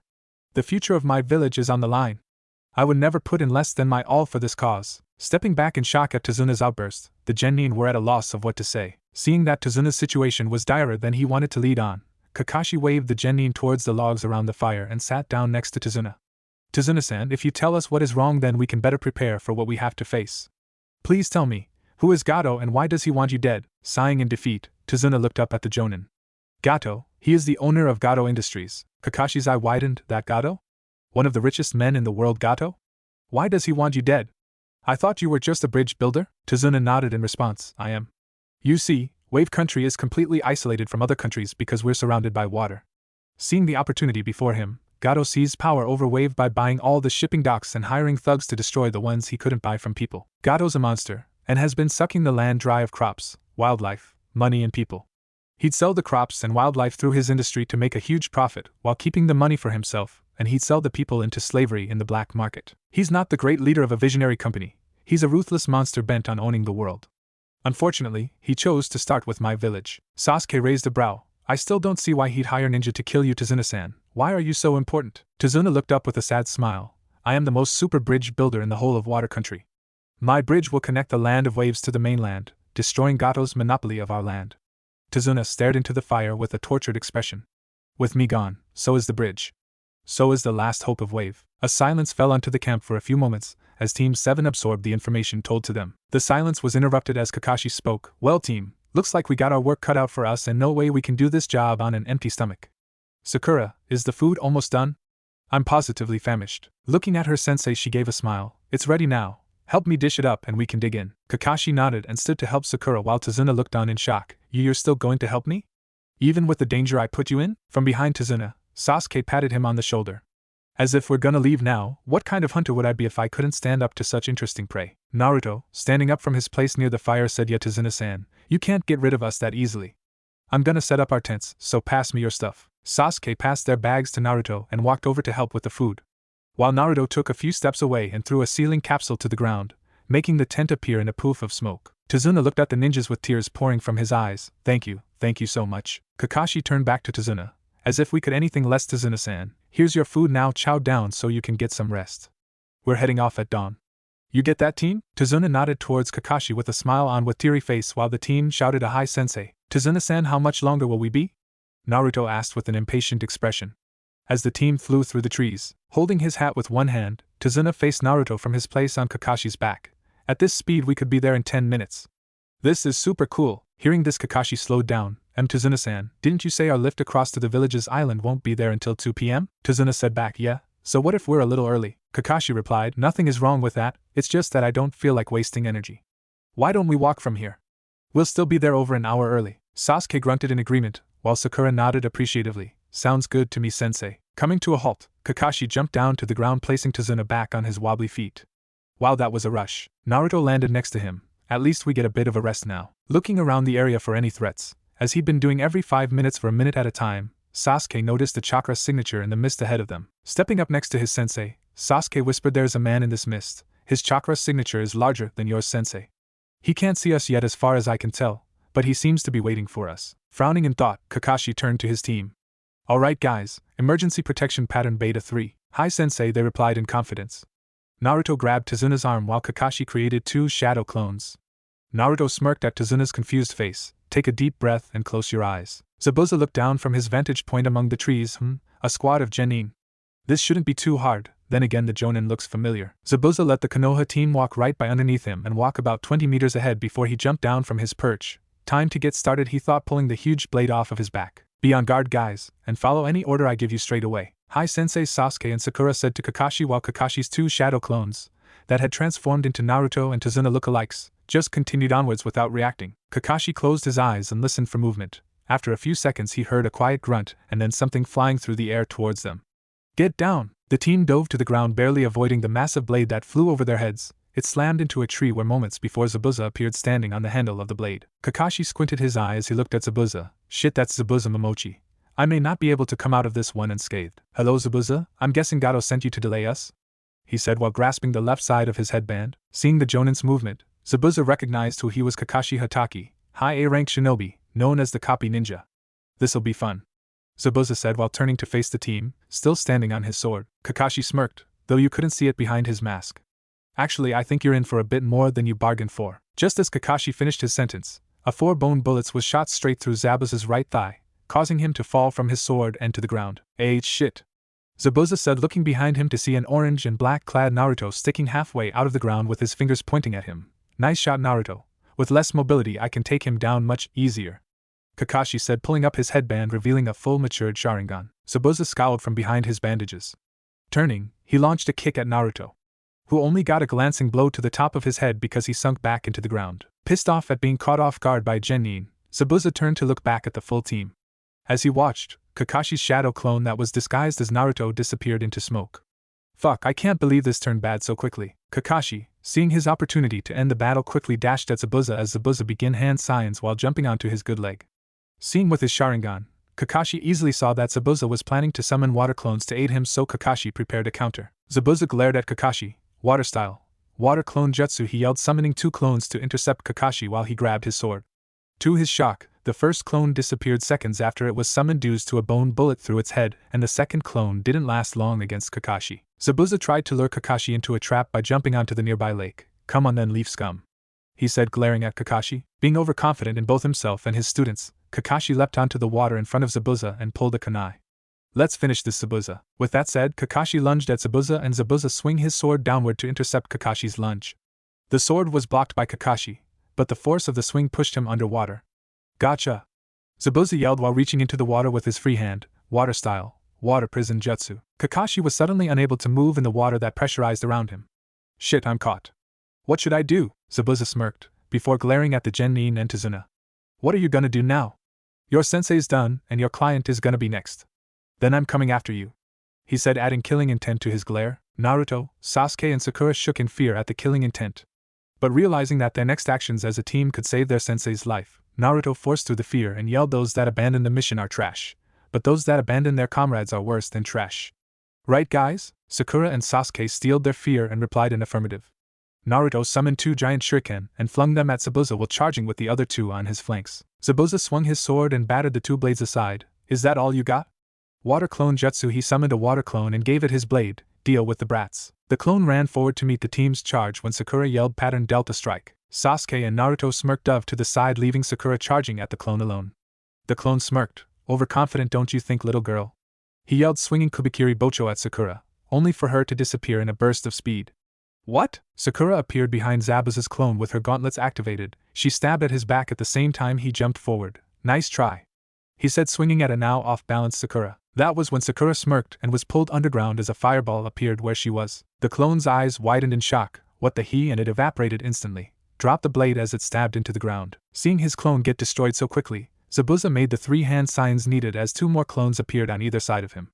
"Kill them and bring me my blade," he ordered, and the clones charged towards Sasuke and the discarded sword respectively. Sasuke turned, his Sharingan now having 2 tomo, and glared at the water clone that was charging him. "Bring it," he said, and whipped out the blade of his Kozurigama. The clone dodged the strikes easily and tried making his way to Sasuke to attack him, but using his Sharingan and the Kusa, Sasuke kept the clone at a distance without a challenge. "I thought you were gonna kill me, Zabuza? I'm still breathing." The clone got pissed off and recklessly dove under a strike to get in Sasuke's guard. A big mistake, it realized as it looked up to attack. Zabuza watched as Sasuke's Sharingan span rapidly, and suddenly, he disappeared. The clone stood up in shock. "What? Where'd he go?" He managed to get out before his head splashed into water as the weight of Sasuke's weapon slammed into him. The second clone had just wrapped his hand around Kubikiri Bocho when a pink blur appeared in his line of sight. On instinct, it jumped back as Sakura's claw slammed into where he was a moment before. The clone scowled and swung the sword at Sakura, who dodged by using her flexibility and leaning backwards. "Hold still, brat," it snarled as it swung again. Sakura didn't have time to dodge, so she raised her gauntlets into a block, hoping that they hold out. Slam! Zabuza's blade impacted and sent Sakura flying. The clone smirked in victory and turned around to give the blade back to the original, only to see another giant shuriken inches from his face. Shit, it thought in the millisecond before it was cut through. Naruto appeared from the ground and picked up his shuriken and Zabuza's sword. "Holy shit, this thing is heavy," he thought as Sasuke and Sakura appeared next to him. "Plan, Sasuke?" Sakura asked, glancing at him. Sasuke frowned in concentration, thinking through the different tactics they've learned together as a team. "Radical takedown," he said confidently. Naruto turned to him in shock. "But we've only practiced that twice. It's our best shot to save Sensei. Now let's go," Sasuke said, forming hand signs and disappearing into his chameleon genjutsu. Sakura nodded at Naruto. "You heard him. Let's get started," Sakura said. Naruto nodded, unsealing another shuriken. "Roger," he yelled as he flung them at the unprotected Zabuza. Zabuza watched the shuriken fly at him. "You think that'll work?" he said, catching it in front of him with ease. Zabuza smirked and pulled the shuriken aside, ready to throw it back when he notices pink at the base of his vision. He looks down to see Sakura, who had ran fast enough to stay out of sight underneath the flying shuriken. "Shinaro!" she yelled and unleashed an uppercut into Zabuza's jaw, sending him through the air, forcing him away from the now failing water jutsu. "Hit it, Sasuke!" Naruto yelled. Appearing out of his genjutsu, Sasuke was leaping over Zabuza, unleashing his new jutsu. "Weapon style, flaming arc!" he yelled, swinging the scythe of his weapon on Zabuza's airborne form. Fire leapt from a seal on Sasuke's chain of his weapon and set it ablaze. As Sasuke swung it, The flames flew in a red-hot arc while maintaining the sharpness of the scythe, aiming to cleave Zabuza in half. Zabuza didn't see the arc of fire until last moment, due to the blinding pain of Sakura's punch. Opening his eyes as the fire started to burn his chest, Zabuza made a split-second substitution, only getting second-degree burn and a large gash. Zabuza fell to solid ground in pain, screaming, fucking brats. I swear I'll kick. He suddenly went limp when 2 needles flew out of nowhere and pierced his neck. Kakashi approached Zabuza and checked his pulse. There was none. A hunter Chunin landed next to Kakashi and grabbed his arm. I want to thank your team for weakening him, but this is my kill. I will take it and my leave now. The hunter Chunin pushed Kakashi away and put his hand on Zabuza's chest. They disappeared in a shunshin. Kakashi turned to Tzuna as it poofed into smoke. Good work, team. Naruto, where did you leave the real Tzuna? Naruto took a few steps towards his right and pushed his hand through the ground next to a green-colored straw. A few seconds later, Tzuna was pulled out covered in dirt with the straw sticking out of his mouth. Spitting it out, he asked, is it over? Kakashi pulled his headband down over his Sharingan and spoke, yep, before collapsing in near chakra exhaustion. Can we get some rest at your house, Tzuna-san? Kakashi blinked once, then fell over unconscious. Kakashi regained consciousness to find himself surrounded by his team. Morning guys, what's up? He slurred. His team turned to him as he sat up. He looked around to find himself in a house on a couch in the lounge room. Sensei, you're alive! Naruto yelled in excitement. Tzuna sat opposite him on a chair. Super! Now that you're awake, what happened out there? Other than being a little wet, you seemed perfectly fine. No injuries or anything. Sakura sighed. We've already explained. He was extremely low on oxygen and almost had chakra exhaustion. It was perfectly normal that he fell unconscious for a while. Kakashi nodded. What she said? He spoke before rolling on his side and waving them off. Wake me up in the morning. We may as well get some training done while Tzuna-san builds his bridge. Sasuke poked Kakashi's head. Sensei, I think Zabuza is still alive. This brought a look of shock to everyone's face. Naruto asked the obvious question, why? That hunter Chunin took away his corpse Aniki. He ain't immortal. Sasuke nodded. Exactly. Hunter Nins just take the head as evidence and destroy the body, right, Sensei? He said, looking at Kakashi for confirmation. Mulling it over for a few seconds, Kakashi sighed and sat up. Sasuke's right. Man, I should have noticed that straight away. I guess Zabuza is still around, and even worse. He has a partner that is hunter Nin level. After a moment of silence, a young woman walked into the room. Excuse me everyone, dinner is ready. Thank you once again for all the pork, we won't have to head to the market for a while. Sakura smiled at her. It's the least we could do for you, Tsunami. You are letting us stay here. The now named Tsunami nodded with a smile. Please be quick, I don't want you to have to eat cold food, she said while turning back to the kitchen/dining room. Sitting down at the round table, the team began to dig in while talking animatedly. Tsunami called out, Inari, dinner is ready. A few moments later, a depressed-looking boy walked down the stairs and took a seat between Naruto and Sakura. He looked at all the food in shock. Ka-san, how did we get so much food? Tsunami looked at Inari. These ninja caught the meat for us. I just cooked it with a couple of herbs. Eat up, Inari. Inari looked up at the smiling ninja, seeing their happiness over such a small accomplishment. This kid has obviously gone head-to-head with a rabid wild boar before. He scowled and took his plate of food back up to his room. Thanks, Ka-san. I'll be going to bed after this. Good night, Grandpa. The group watched as Inari left. Sorry about him. He's just not very happy with our current situation. Everyone wants Gato gone, Tzuna said quietly, taking an obnoxiously loud bite out of the meat provided. Naruto said, it's fine, Tzuna-san. The kid will be happy when we're done here, so that's all that matters. Pass the sauce, Nei-chan? Sakura passed the sauce to Naruto. You really have no finesse at all, do you? Tzuna outright laughed while Tsunami and Kakashi chuckled. Sasuke just let out a smirk. You got that right, Sakura-chan. Otuto has the manners of a drunken chicken. Sakura blinked at Sasuke in shock. Did he just call me Chan? Naruto scowled over the table at Sasuke. At least my hair doesn't look like a chicken's ass. Everyone looked at Sasuke's hair for a second, as if noticing it for the first time. Bahaho. The whole table broke out into intense laughter while Sasuke sat fuming. It does not look like a Kakashi shoved a mirror into Sasuke's hand. Why didn't anyone tell me my head looked like poultry? At this everyone burst into laughter again. Some giggling could even be heard upstairs. Naruto yelled, haha, maybe it's some kinda jutsu to summon birds. Fly us in some chicken aniki. Ha ha. Sasuke scowled at everyone, then at their food. Here's a jutsu for you. May all your bacon burn, he said before taking an over-exaggerated bite into his food angrily. Naruto yawned. Sensei, what are we doing down here so early? Kakashi turned to face the team while sitting on the end of the wharf. Did you three see how Zabuza and I stood on top of the water? That was an extension to the tree climbing technique. We're here so that you guys can learn that, then hopefully if you finish it within the next few days, I can start you on something a little more advanced, Kakashi said with an eye smile. Naruto thought to Kyuubi, hey Fox, can you ask Mizuki if he knew how to do this? Sure, Kit. After a few seconds of silence, he continued. Mizuki says it's the same as tree walking, except instead of holding the chakra, you have to push it out evenly from your whole foot. Sounds lame, why don't you just blow up the river? Naruto sighed to himself, cause you're an oversized, violent carpet. Naruto cut the connection before Kyuubi could respond. Though Naruto could still feel the growl being directed at him, Kakashi's voice snapped Naruto out of his concentration. Do you have another random piece of information on chakra control, Naruto? Or was it a one-time fluke? Kakashi thought, hee I'm so funny. Or is that the lack of chakra to my brain talking? Naruto smirked and said, water walking is the same as tree walking, except instead of holding the chakra, you have to push it out evenly from your whole foot to maintain balance. That about right, sensei? The other two genin looked at Naruto before glancing at their stunned sensei. Yes, actually, exactly that. Well, you heard him, get on with it. Kakashi said while staring at Naruto. Naruto walked towards the river and applied the chakra. When he thought he had it, he stepped onto the water. Once he got to the center of the river, he turned and smiled, hey guys. This ain't hard at all. That was the moment when Naruto lost concentration and fell in. Holy log, that's cold. He screamed as he shot out of the water and landed on the shoreline again. Naruto pulled off his wet clothes, standing only in his boxers.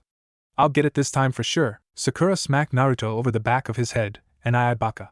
Put your clothes back on. Hearing clothing being removed behind her, Sakura turned around and saw Sasuke taking off his shirt. As Sasuke-kun? What are you doing? Sasuke, standing only in his shorts now after taking off his equipment and his shirt, said, Otuto does have a point. If we keep screwing up, our clothes will get soaked. I don't want to deal with the extra weight. Kakashi patted Sakura on the shoulder. If you want to strip as well, I'm sure the boys won't mind. But I'm going back to the house before Tzuna wakes up. He leaned down and whispered in her ear, if the reason you choose not to is insecurity, you should know that neither of the boys would judge you for anything you think you may or may not have. I mean, you're still young, so yeah. Sakura blushed at the implications of what Kakashi said, even though she couldn't completely deny what he was implying. Shut up, sensei. Sakura stepped to the water's edge where Naruto was standing wobbly while Sasuke was placing one foot on the surface trying to balance the right amount of flowing chakra. Smiling at Sakura's bravery, Kakashi turned and began to walk back to the house since his chakra system wasn't healed enough for him to poof there. Sakura unzipped the back of her dress and pulled it over her head. It'll be fine, they're my teammates. They won't care. Sakura focused the necessary chakra to her feet and tried walking onto the water. In only 2 steps, Sakura found the perfect amount of chakra and focused on maintaining that level. Perfect, now let's show these boys how it's done. Sakura jumped off the water and stepped off Naruto's shoulders to land in the center of the lake. Hey, this isn't hard at all, she said, turning back to her team, the water splashing around her. Naruto looked up at the underwear-clad Sakura, not even fazed at the lack of clothing, and said, how do you keep getting these things down straight away, Nei-chan? Sakura put on a lecture voice, elementary dear and Ayabaka, I am just smarter than you.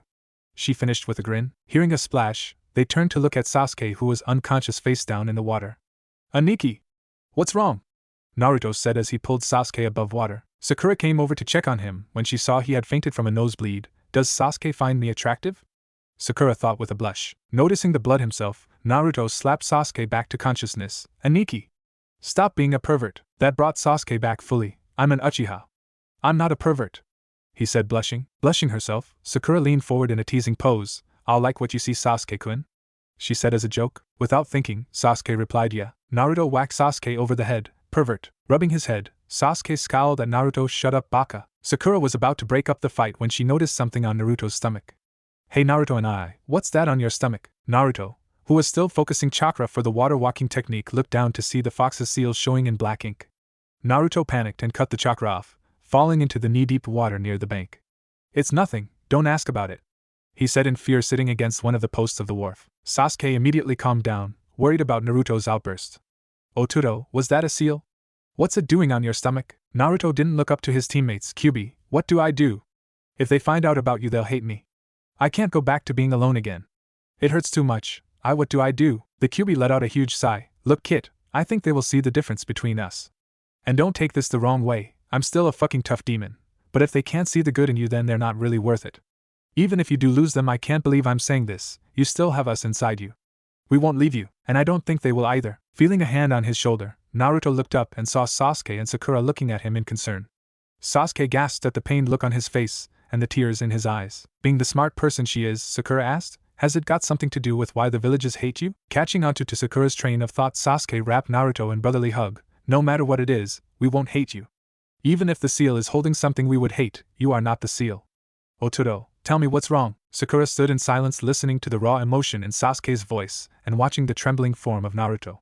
Naruto and I? Naruto's tears slowed as he glanced between his teammates and the river. I think you're right, Kyuubi, they'll accept me. I'm gonna tell them good luck, kid. Naruto stood up out of the river and channeled some chakra so that the seal appeared. You guys know my birthday, right? Recognize anything weird that happened on the same day? Sasuke raised a brow at Naruto in confusion, while Sakura thought on Naruto's meaning him. I'm pretty sure it's on October 10th. The Kyuubi festival is held then, so maybe Naruto pulled a prank at one of those and now wears a seal as punishment. I mean, he was only a baby at the time, so he couldn't have had anything to do with the actual Kyuubi attack, right? Sakura turned to the nervous Naruto. The Kyuubi festival has been on every year since your… Naruto shook his head furiously and interrupted. No, I mean on my actual day of birth. Sakura then asked, the Kyuubi attack? What does that have to do with you? Sasuke stared into Naruto's eyes and remembered all he could about the story of the Kyuubi attack. The fourth Hokage defeated the Kyuubi by sealing the Kyuubi away. We were told it was into a fish that's now kept in the pond at the Hokage Tower. We were lied to, weren't we, Naruto? Naruto nodded. There's no way in hell a fish would be able to contain the power of a bijou. You see, only a human's chakra system would be able to handle the strain of any demonic chakra. But the Kyuubi isn't just any bijou, it's the strongest of the 9, so an adult's body wouldn't have the time to adjust to accommodate all the extra chakra, so the fourth sealed it into a baby. Naruto said, hoping they would get it without him having to say the words. Sakura and Sasuke's eyes widened. Naruto? Were you that child? Sakura asked, halfway between fear and anger. Seeing Sakura's reaction, Naruto assumed she hated him now that she found out his secret. Yes. He whispered so quiet they barely heard it. The river was quiet after Naruto's affirmation, as if the world itself was waiting for the team's reaction. Naruto heard the splashing movement of someone moving close. He braced himself to be hit and rejected. Instead, he felt arms wrap around him and another arm be put across his shoulders in a comforting gesture. Naruto opened his eyes to see a crying Sakura hugging his chest and a determined-looking Sasuke patting his shoulder comfortingly. Guys? He asked in awe. Sakura sniffled, holding back a few tears. I can't believe it. Both of you have had to deal with so much in your lives and my only worry has been about my looks. She let out a small sob as Naruto hugged her back. Ototo. Naruto looked at Sasuke's determined face. The villagers, they only see you as the fox, don't they? Naruto nodded, biting his lower lip. Yeah. He burst into tears, holding his family tightly. Sasuke stood up, pulling Naruto with him. We'll show them, Naruto, you're a hero. When our dreams are achieved, you will be who we think. We'll show them you're not some demon. Turning to Naruto, who was looking up at him hopefully, they will see the truth, Naruto. Get up. We need to get stronger, and this is the first step. Sakura stood up next to Sasuke, nodding. Come on, Nisan, she said with a smile. They reached their hands down towards him while he stared at them in awe. Naruto wiped his tears away and took their outstretched hands. With them standing together in the shallow water, the group hugged for a few moments. After a few minutes, Naruto felt a little awkward, so mumbled the first thing that came to mind to defuse the seriousness of the situation. So Aniki, does your perverseness for Sakura Nichin mean you two are finally gonna be together? Sasuke tensed for a moment before stepping away from the hug, his eyebrow twitching in irritation. Ototo, shut up or I'll burn you. Naruto giggled nervously. He seriously? A fireball hit his clothes shirt that was thrown on the shoreline. Okay. I'm sorry, Aniki. Sakura put a hand on the angered Sasuke and the slightly scared Naruto. Guys, we really should get back to training. At the mention of training, Naruto jumped on top of the water in excitement. Yeah. If we finish this, then Sensei's gonna teach you something awesome. Naruto yelled, pointing at the sky for some reason. Sakura stepped onto the water next to him. Naruto, you do realize you're standing on the water right now, don't you? Naruto looked down at his feet and realized him and Sakura were standing on the water, not in it. Yada!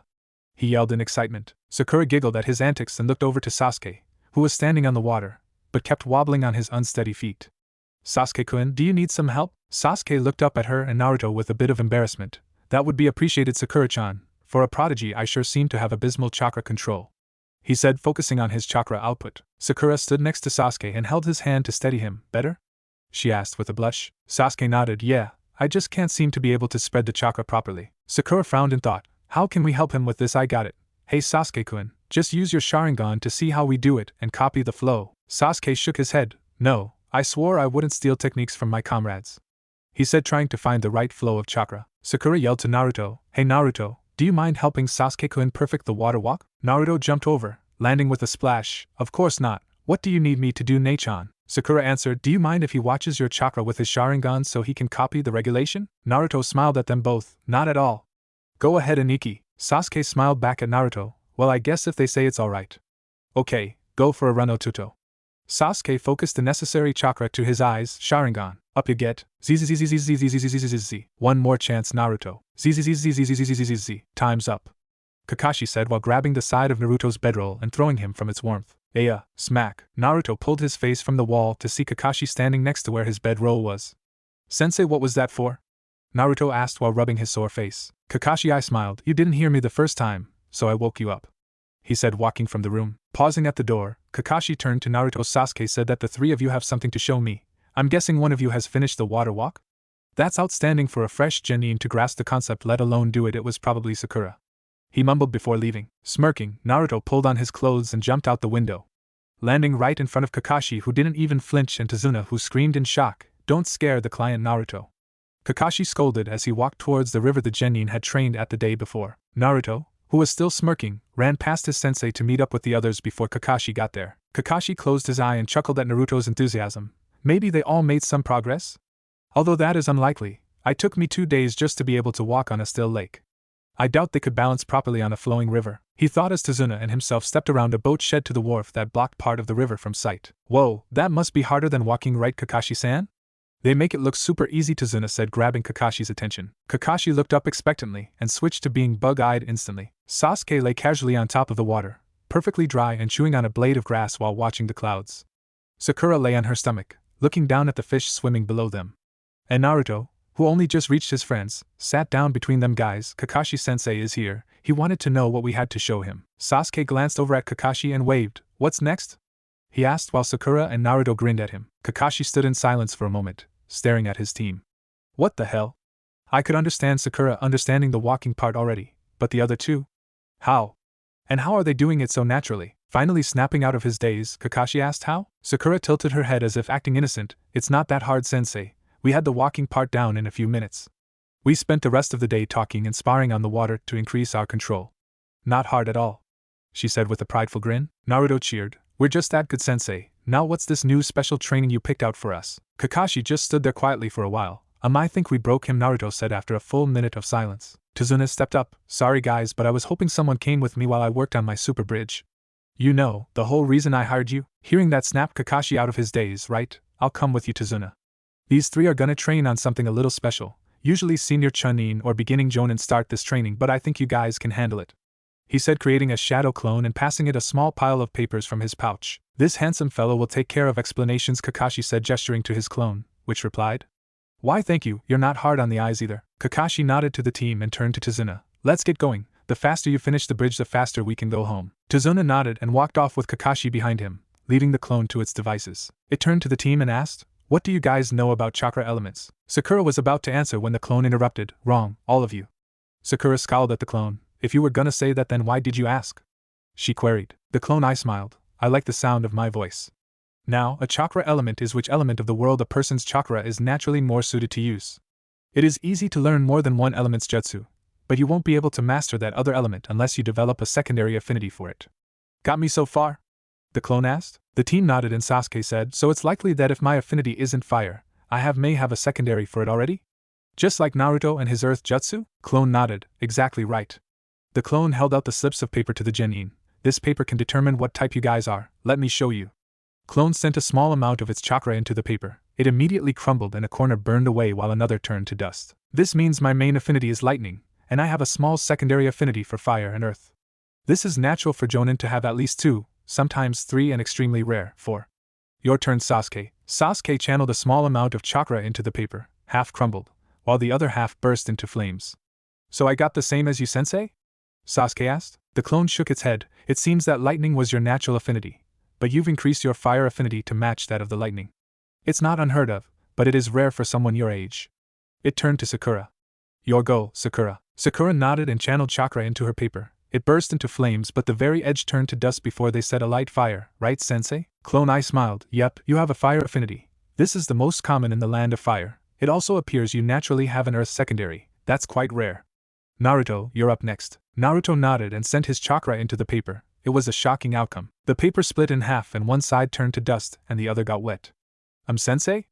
Naruto asked. Clone stared in shock. That can't be right. This implies you have wind as a main affinity, which is extremely rare itself, and a secondary for both water and earth. They all seem to be pretty even as well. I could understand where the earth came from giving you efficiency with the headhunter, but water? It gave Naruto another piece of paper. Try again. Naruto channeled chakra again, only to receive the same result. Well, I guess it's true. You're still the most unpredictable ninja, the two of the least common chakra type in Fire Country and a powerful earth. I wonder how. Naruto appeared a little anxious. That's when the QB shared its opinion. Maybe the earth is from Mizuki, and the water is from Naomi? She does originate from water country. Naruto thought back, that must be it.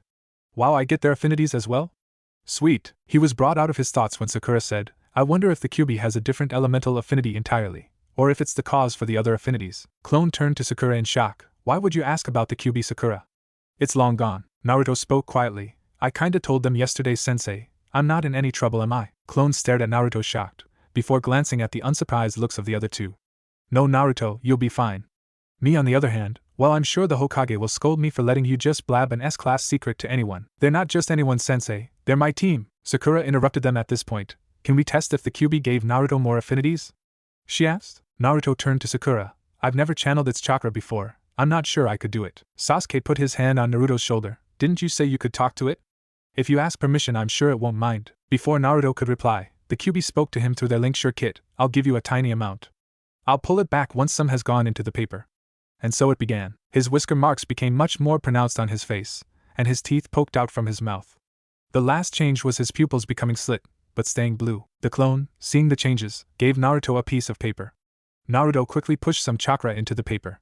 What happened was well weird. Everyone watched as the paper disintegrated, and in its place a visible piece of red chakra remained in the shape of the paper. Clone hummed, getting the team's attention. Seems the fox doesn't have a specific affinity, but it does seem to have control over pure chakra manipulation. That would come in handy with non-element attacks.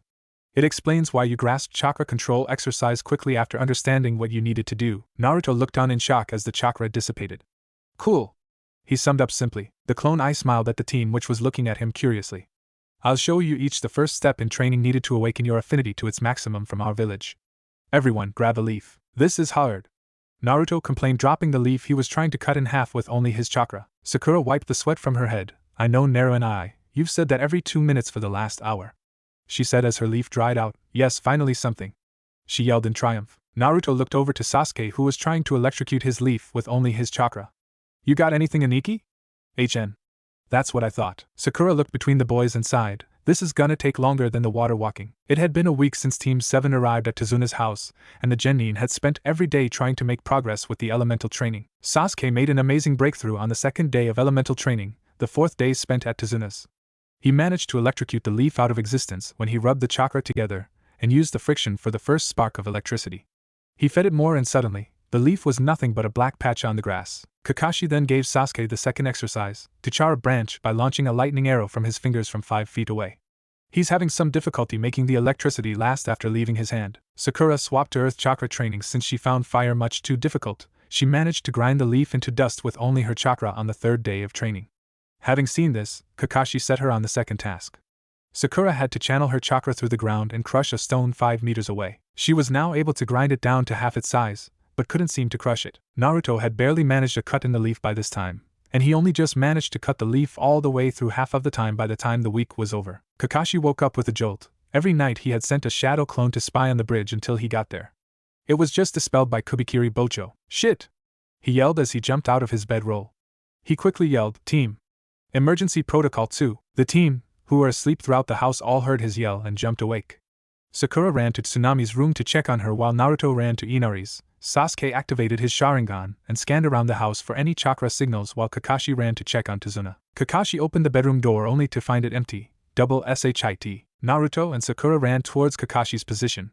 Inari and Tsunami are safe, still in their rooms. Sensei. Tzuna is outside, walking towards the bridge, but there are 2 samurai coming up behind him. Sasuke yelled from downstairs. Kakashi's eye widened and jumped through a second-story window in Tzuna's direction. Seeing the 2 samurai about to kill Tzuna, Kakashi sent chakra to his feet and pushed the full distance in less than a second. Being unable to effectively take out both samurai at this speed, Kakashi focused on Tzuna. He leapt between the 2 samurai just as one swung for Tzuna. This is gonna hurt, he thought as he pushed Tzuna forward, earning a large but shallow slash across his back. Gah! He shouted in pain. The samurai looked shocked at the appearance of Kakashi, but quickly took action and tried to kill him. Quick! Kill the ninja and grab the bridge builder, one samurai said. The other samurai was about to answer when Sasuke's blade plunged through his neck, killing him instantly. Hearing the now dead samurai fall to the ground, the first samurai turned around, only to come face to face with a set of claws that plunged into his neck and ripped out his jugular. Kakashi got up, nursing his wound. This isn't good. Sakura, take Tzuna back to his house and hide the family in the shelter. It will hold up against any half-rate samurai or thug. Go now! And hurry back to the bridge, we may need the backup. Naruto, Sasuke, with me! Kakashi ordered before turning and running towards the bridge at a quick pace. Sakura pulled Tzuna to his feet. Let's hurry, Tzuna-san, she said, pulling him back to his house. Tzuna blinked in shock at what just happened. Alright, I think I'm gonna blow super chunks. They disappeared into the distance as the boys sprinted towards the bridge. Arriving at the bridge, Kakashi saw exactly what he was hoping to avoid. All the workers were either unconscious or dead, and an overly thick mist covered the bridge. Triple shit, Zabuza's back. Just as he said this, the three of them had to jump to the side as ice shuriken flew through the area they were inhabiting moments before, and he brought back up. Zabuza and the fake hunter Nin stepped out of the mist. Hello, Kakashi, brats. About time you showed up, Zabuza said with a sneer. Kakashi took a fighting stance. Naruto, Sasuke, I have to trust you two can take down Zabuza's sidekick. Can you do it? Naruto nodded with a grin while Sasuke just grunted in affirmative. They're all yours, Haku, Zabuza said with a grin. The now dubbed Haku ran off to the right side of the bridge. The boys follow after him. Now Kakashi, let's get started, Zabuza yelled while drawing his blade and disappearing into the mist. TCH, no choice then, mumbled Kakashi as he got into a defensive position, the mist shrouding around him. Please surrender, it does not please me to kill, Haku said from behind his mask. Sasuke smirked and activated his Sharingan. Just try it, no way are we giving up, he said, settling into an offensive taijutsu stance. Haku sighed and closed his eyes. I guess I have no say in the matter. It's what Zabuza-sama wants, so I will do it. Hearing movement, Haku opened his eyes and jumped back to dodge Sasuke's punch. He looked over to where Naruto was only to see him gone. Basic tactic, now the other will attack from behind me. Haku turned expecting to see Naruto mid-attack. He wasn't there. Got you!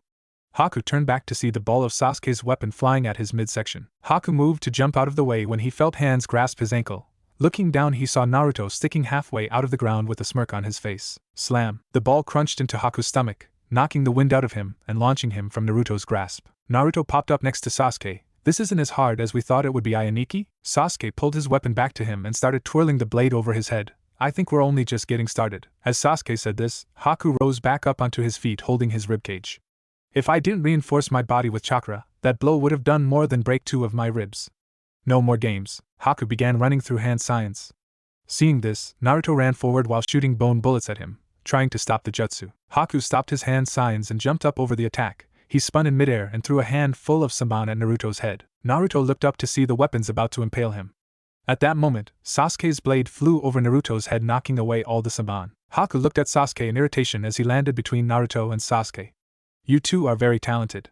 Unfortunately, I have to end this now. Haku made 6 hand signs before the boys could stop him. Hidden jutsu, demonic ice mirrors, he exclaimed, trapping them in a prison made of ice mirrors. Naruto and Sasuke moved back to back. What now, Aniki? Naruto asked. Sasuke analyzed the situation. If he's just gonna start chucking samban at us, we're in luck. Naruto raised a brow. How is that lucky in any way? Sasuke twitched in irritation. Just activate your bone armor. With my Sharingan I should be able to dodge his attacks. Haku stepped into one mirror and appeared in all of them. Sasuke twitched again as Naruto asked, Still reckon you can dodge? Haku started showering the boys with samban. Naruto just stood still, letting the samban pierce his clothing and skin before bouncing harmlessly from the bone underneath. Sasuke, using his Sharingan, was able to keep track of Haku's movements and was dodging almost all of his strikes. Haku stopped his first wave of attack in shock. How are these genin able to withstand my attacks? It's impossible. Naruto smirked. Hey Sasuke, I got a way to break out of this jutsu. Sasuke looked at Naruto. With only 3 sennan sticking out of his body. Stop talking and start doing then. Naruto flew through hand signs. Seeing this, Haku threw samban, hoping to stop the jutsu before it could begin. They just bounced off of the armor again. Shit! Haku thought in frustration. Naruto finished his hand signs and spat a glob of mud under his and Sasuke's feet, Earth style. Mud wall. An absolutely huge wall rose out of the ground, lifting Naruto and Sasuke towards the mirror at the top of the dome at impossible speeds. Sasuke passed the weight of his weapon to Naruto and they both jumped off opposite ends of the rising wall. The chain was grasped by the wall and pulled the two up alongside it as it broke through the ice jutsu. Shatter. The mirror shattered under the tremendous force and the wall kept growing, carrying Naruto and Sasuke out of the death trap. They flipped back to their starting position between Haku and Kakashi and Zabuza's battle. Haku's jutsu collapsed and he appeared stumbling out of it holding his ribs and breathing heavily. Using his Sharingan, Sasuke could see the amount of chakra in Haku's body was nearing its minimum. Only a little longer till we outlast him, Ochuto. Naruto saw a flash of pink in the mist behind Haku's form. He smirked at Sasuke. I don't think we need to try and outlast him. Haku looked behind the boys and saw something that scared him. Zabuza was trapped in place by a pack of dogs and Kakashi taunting Zabuza. No! I can't let Zabuza be killed.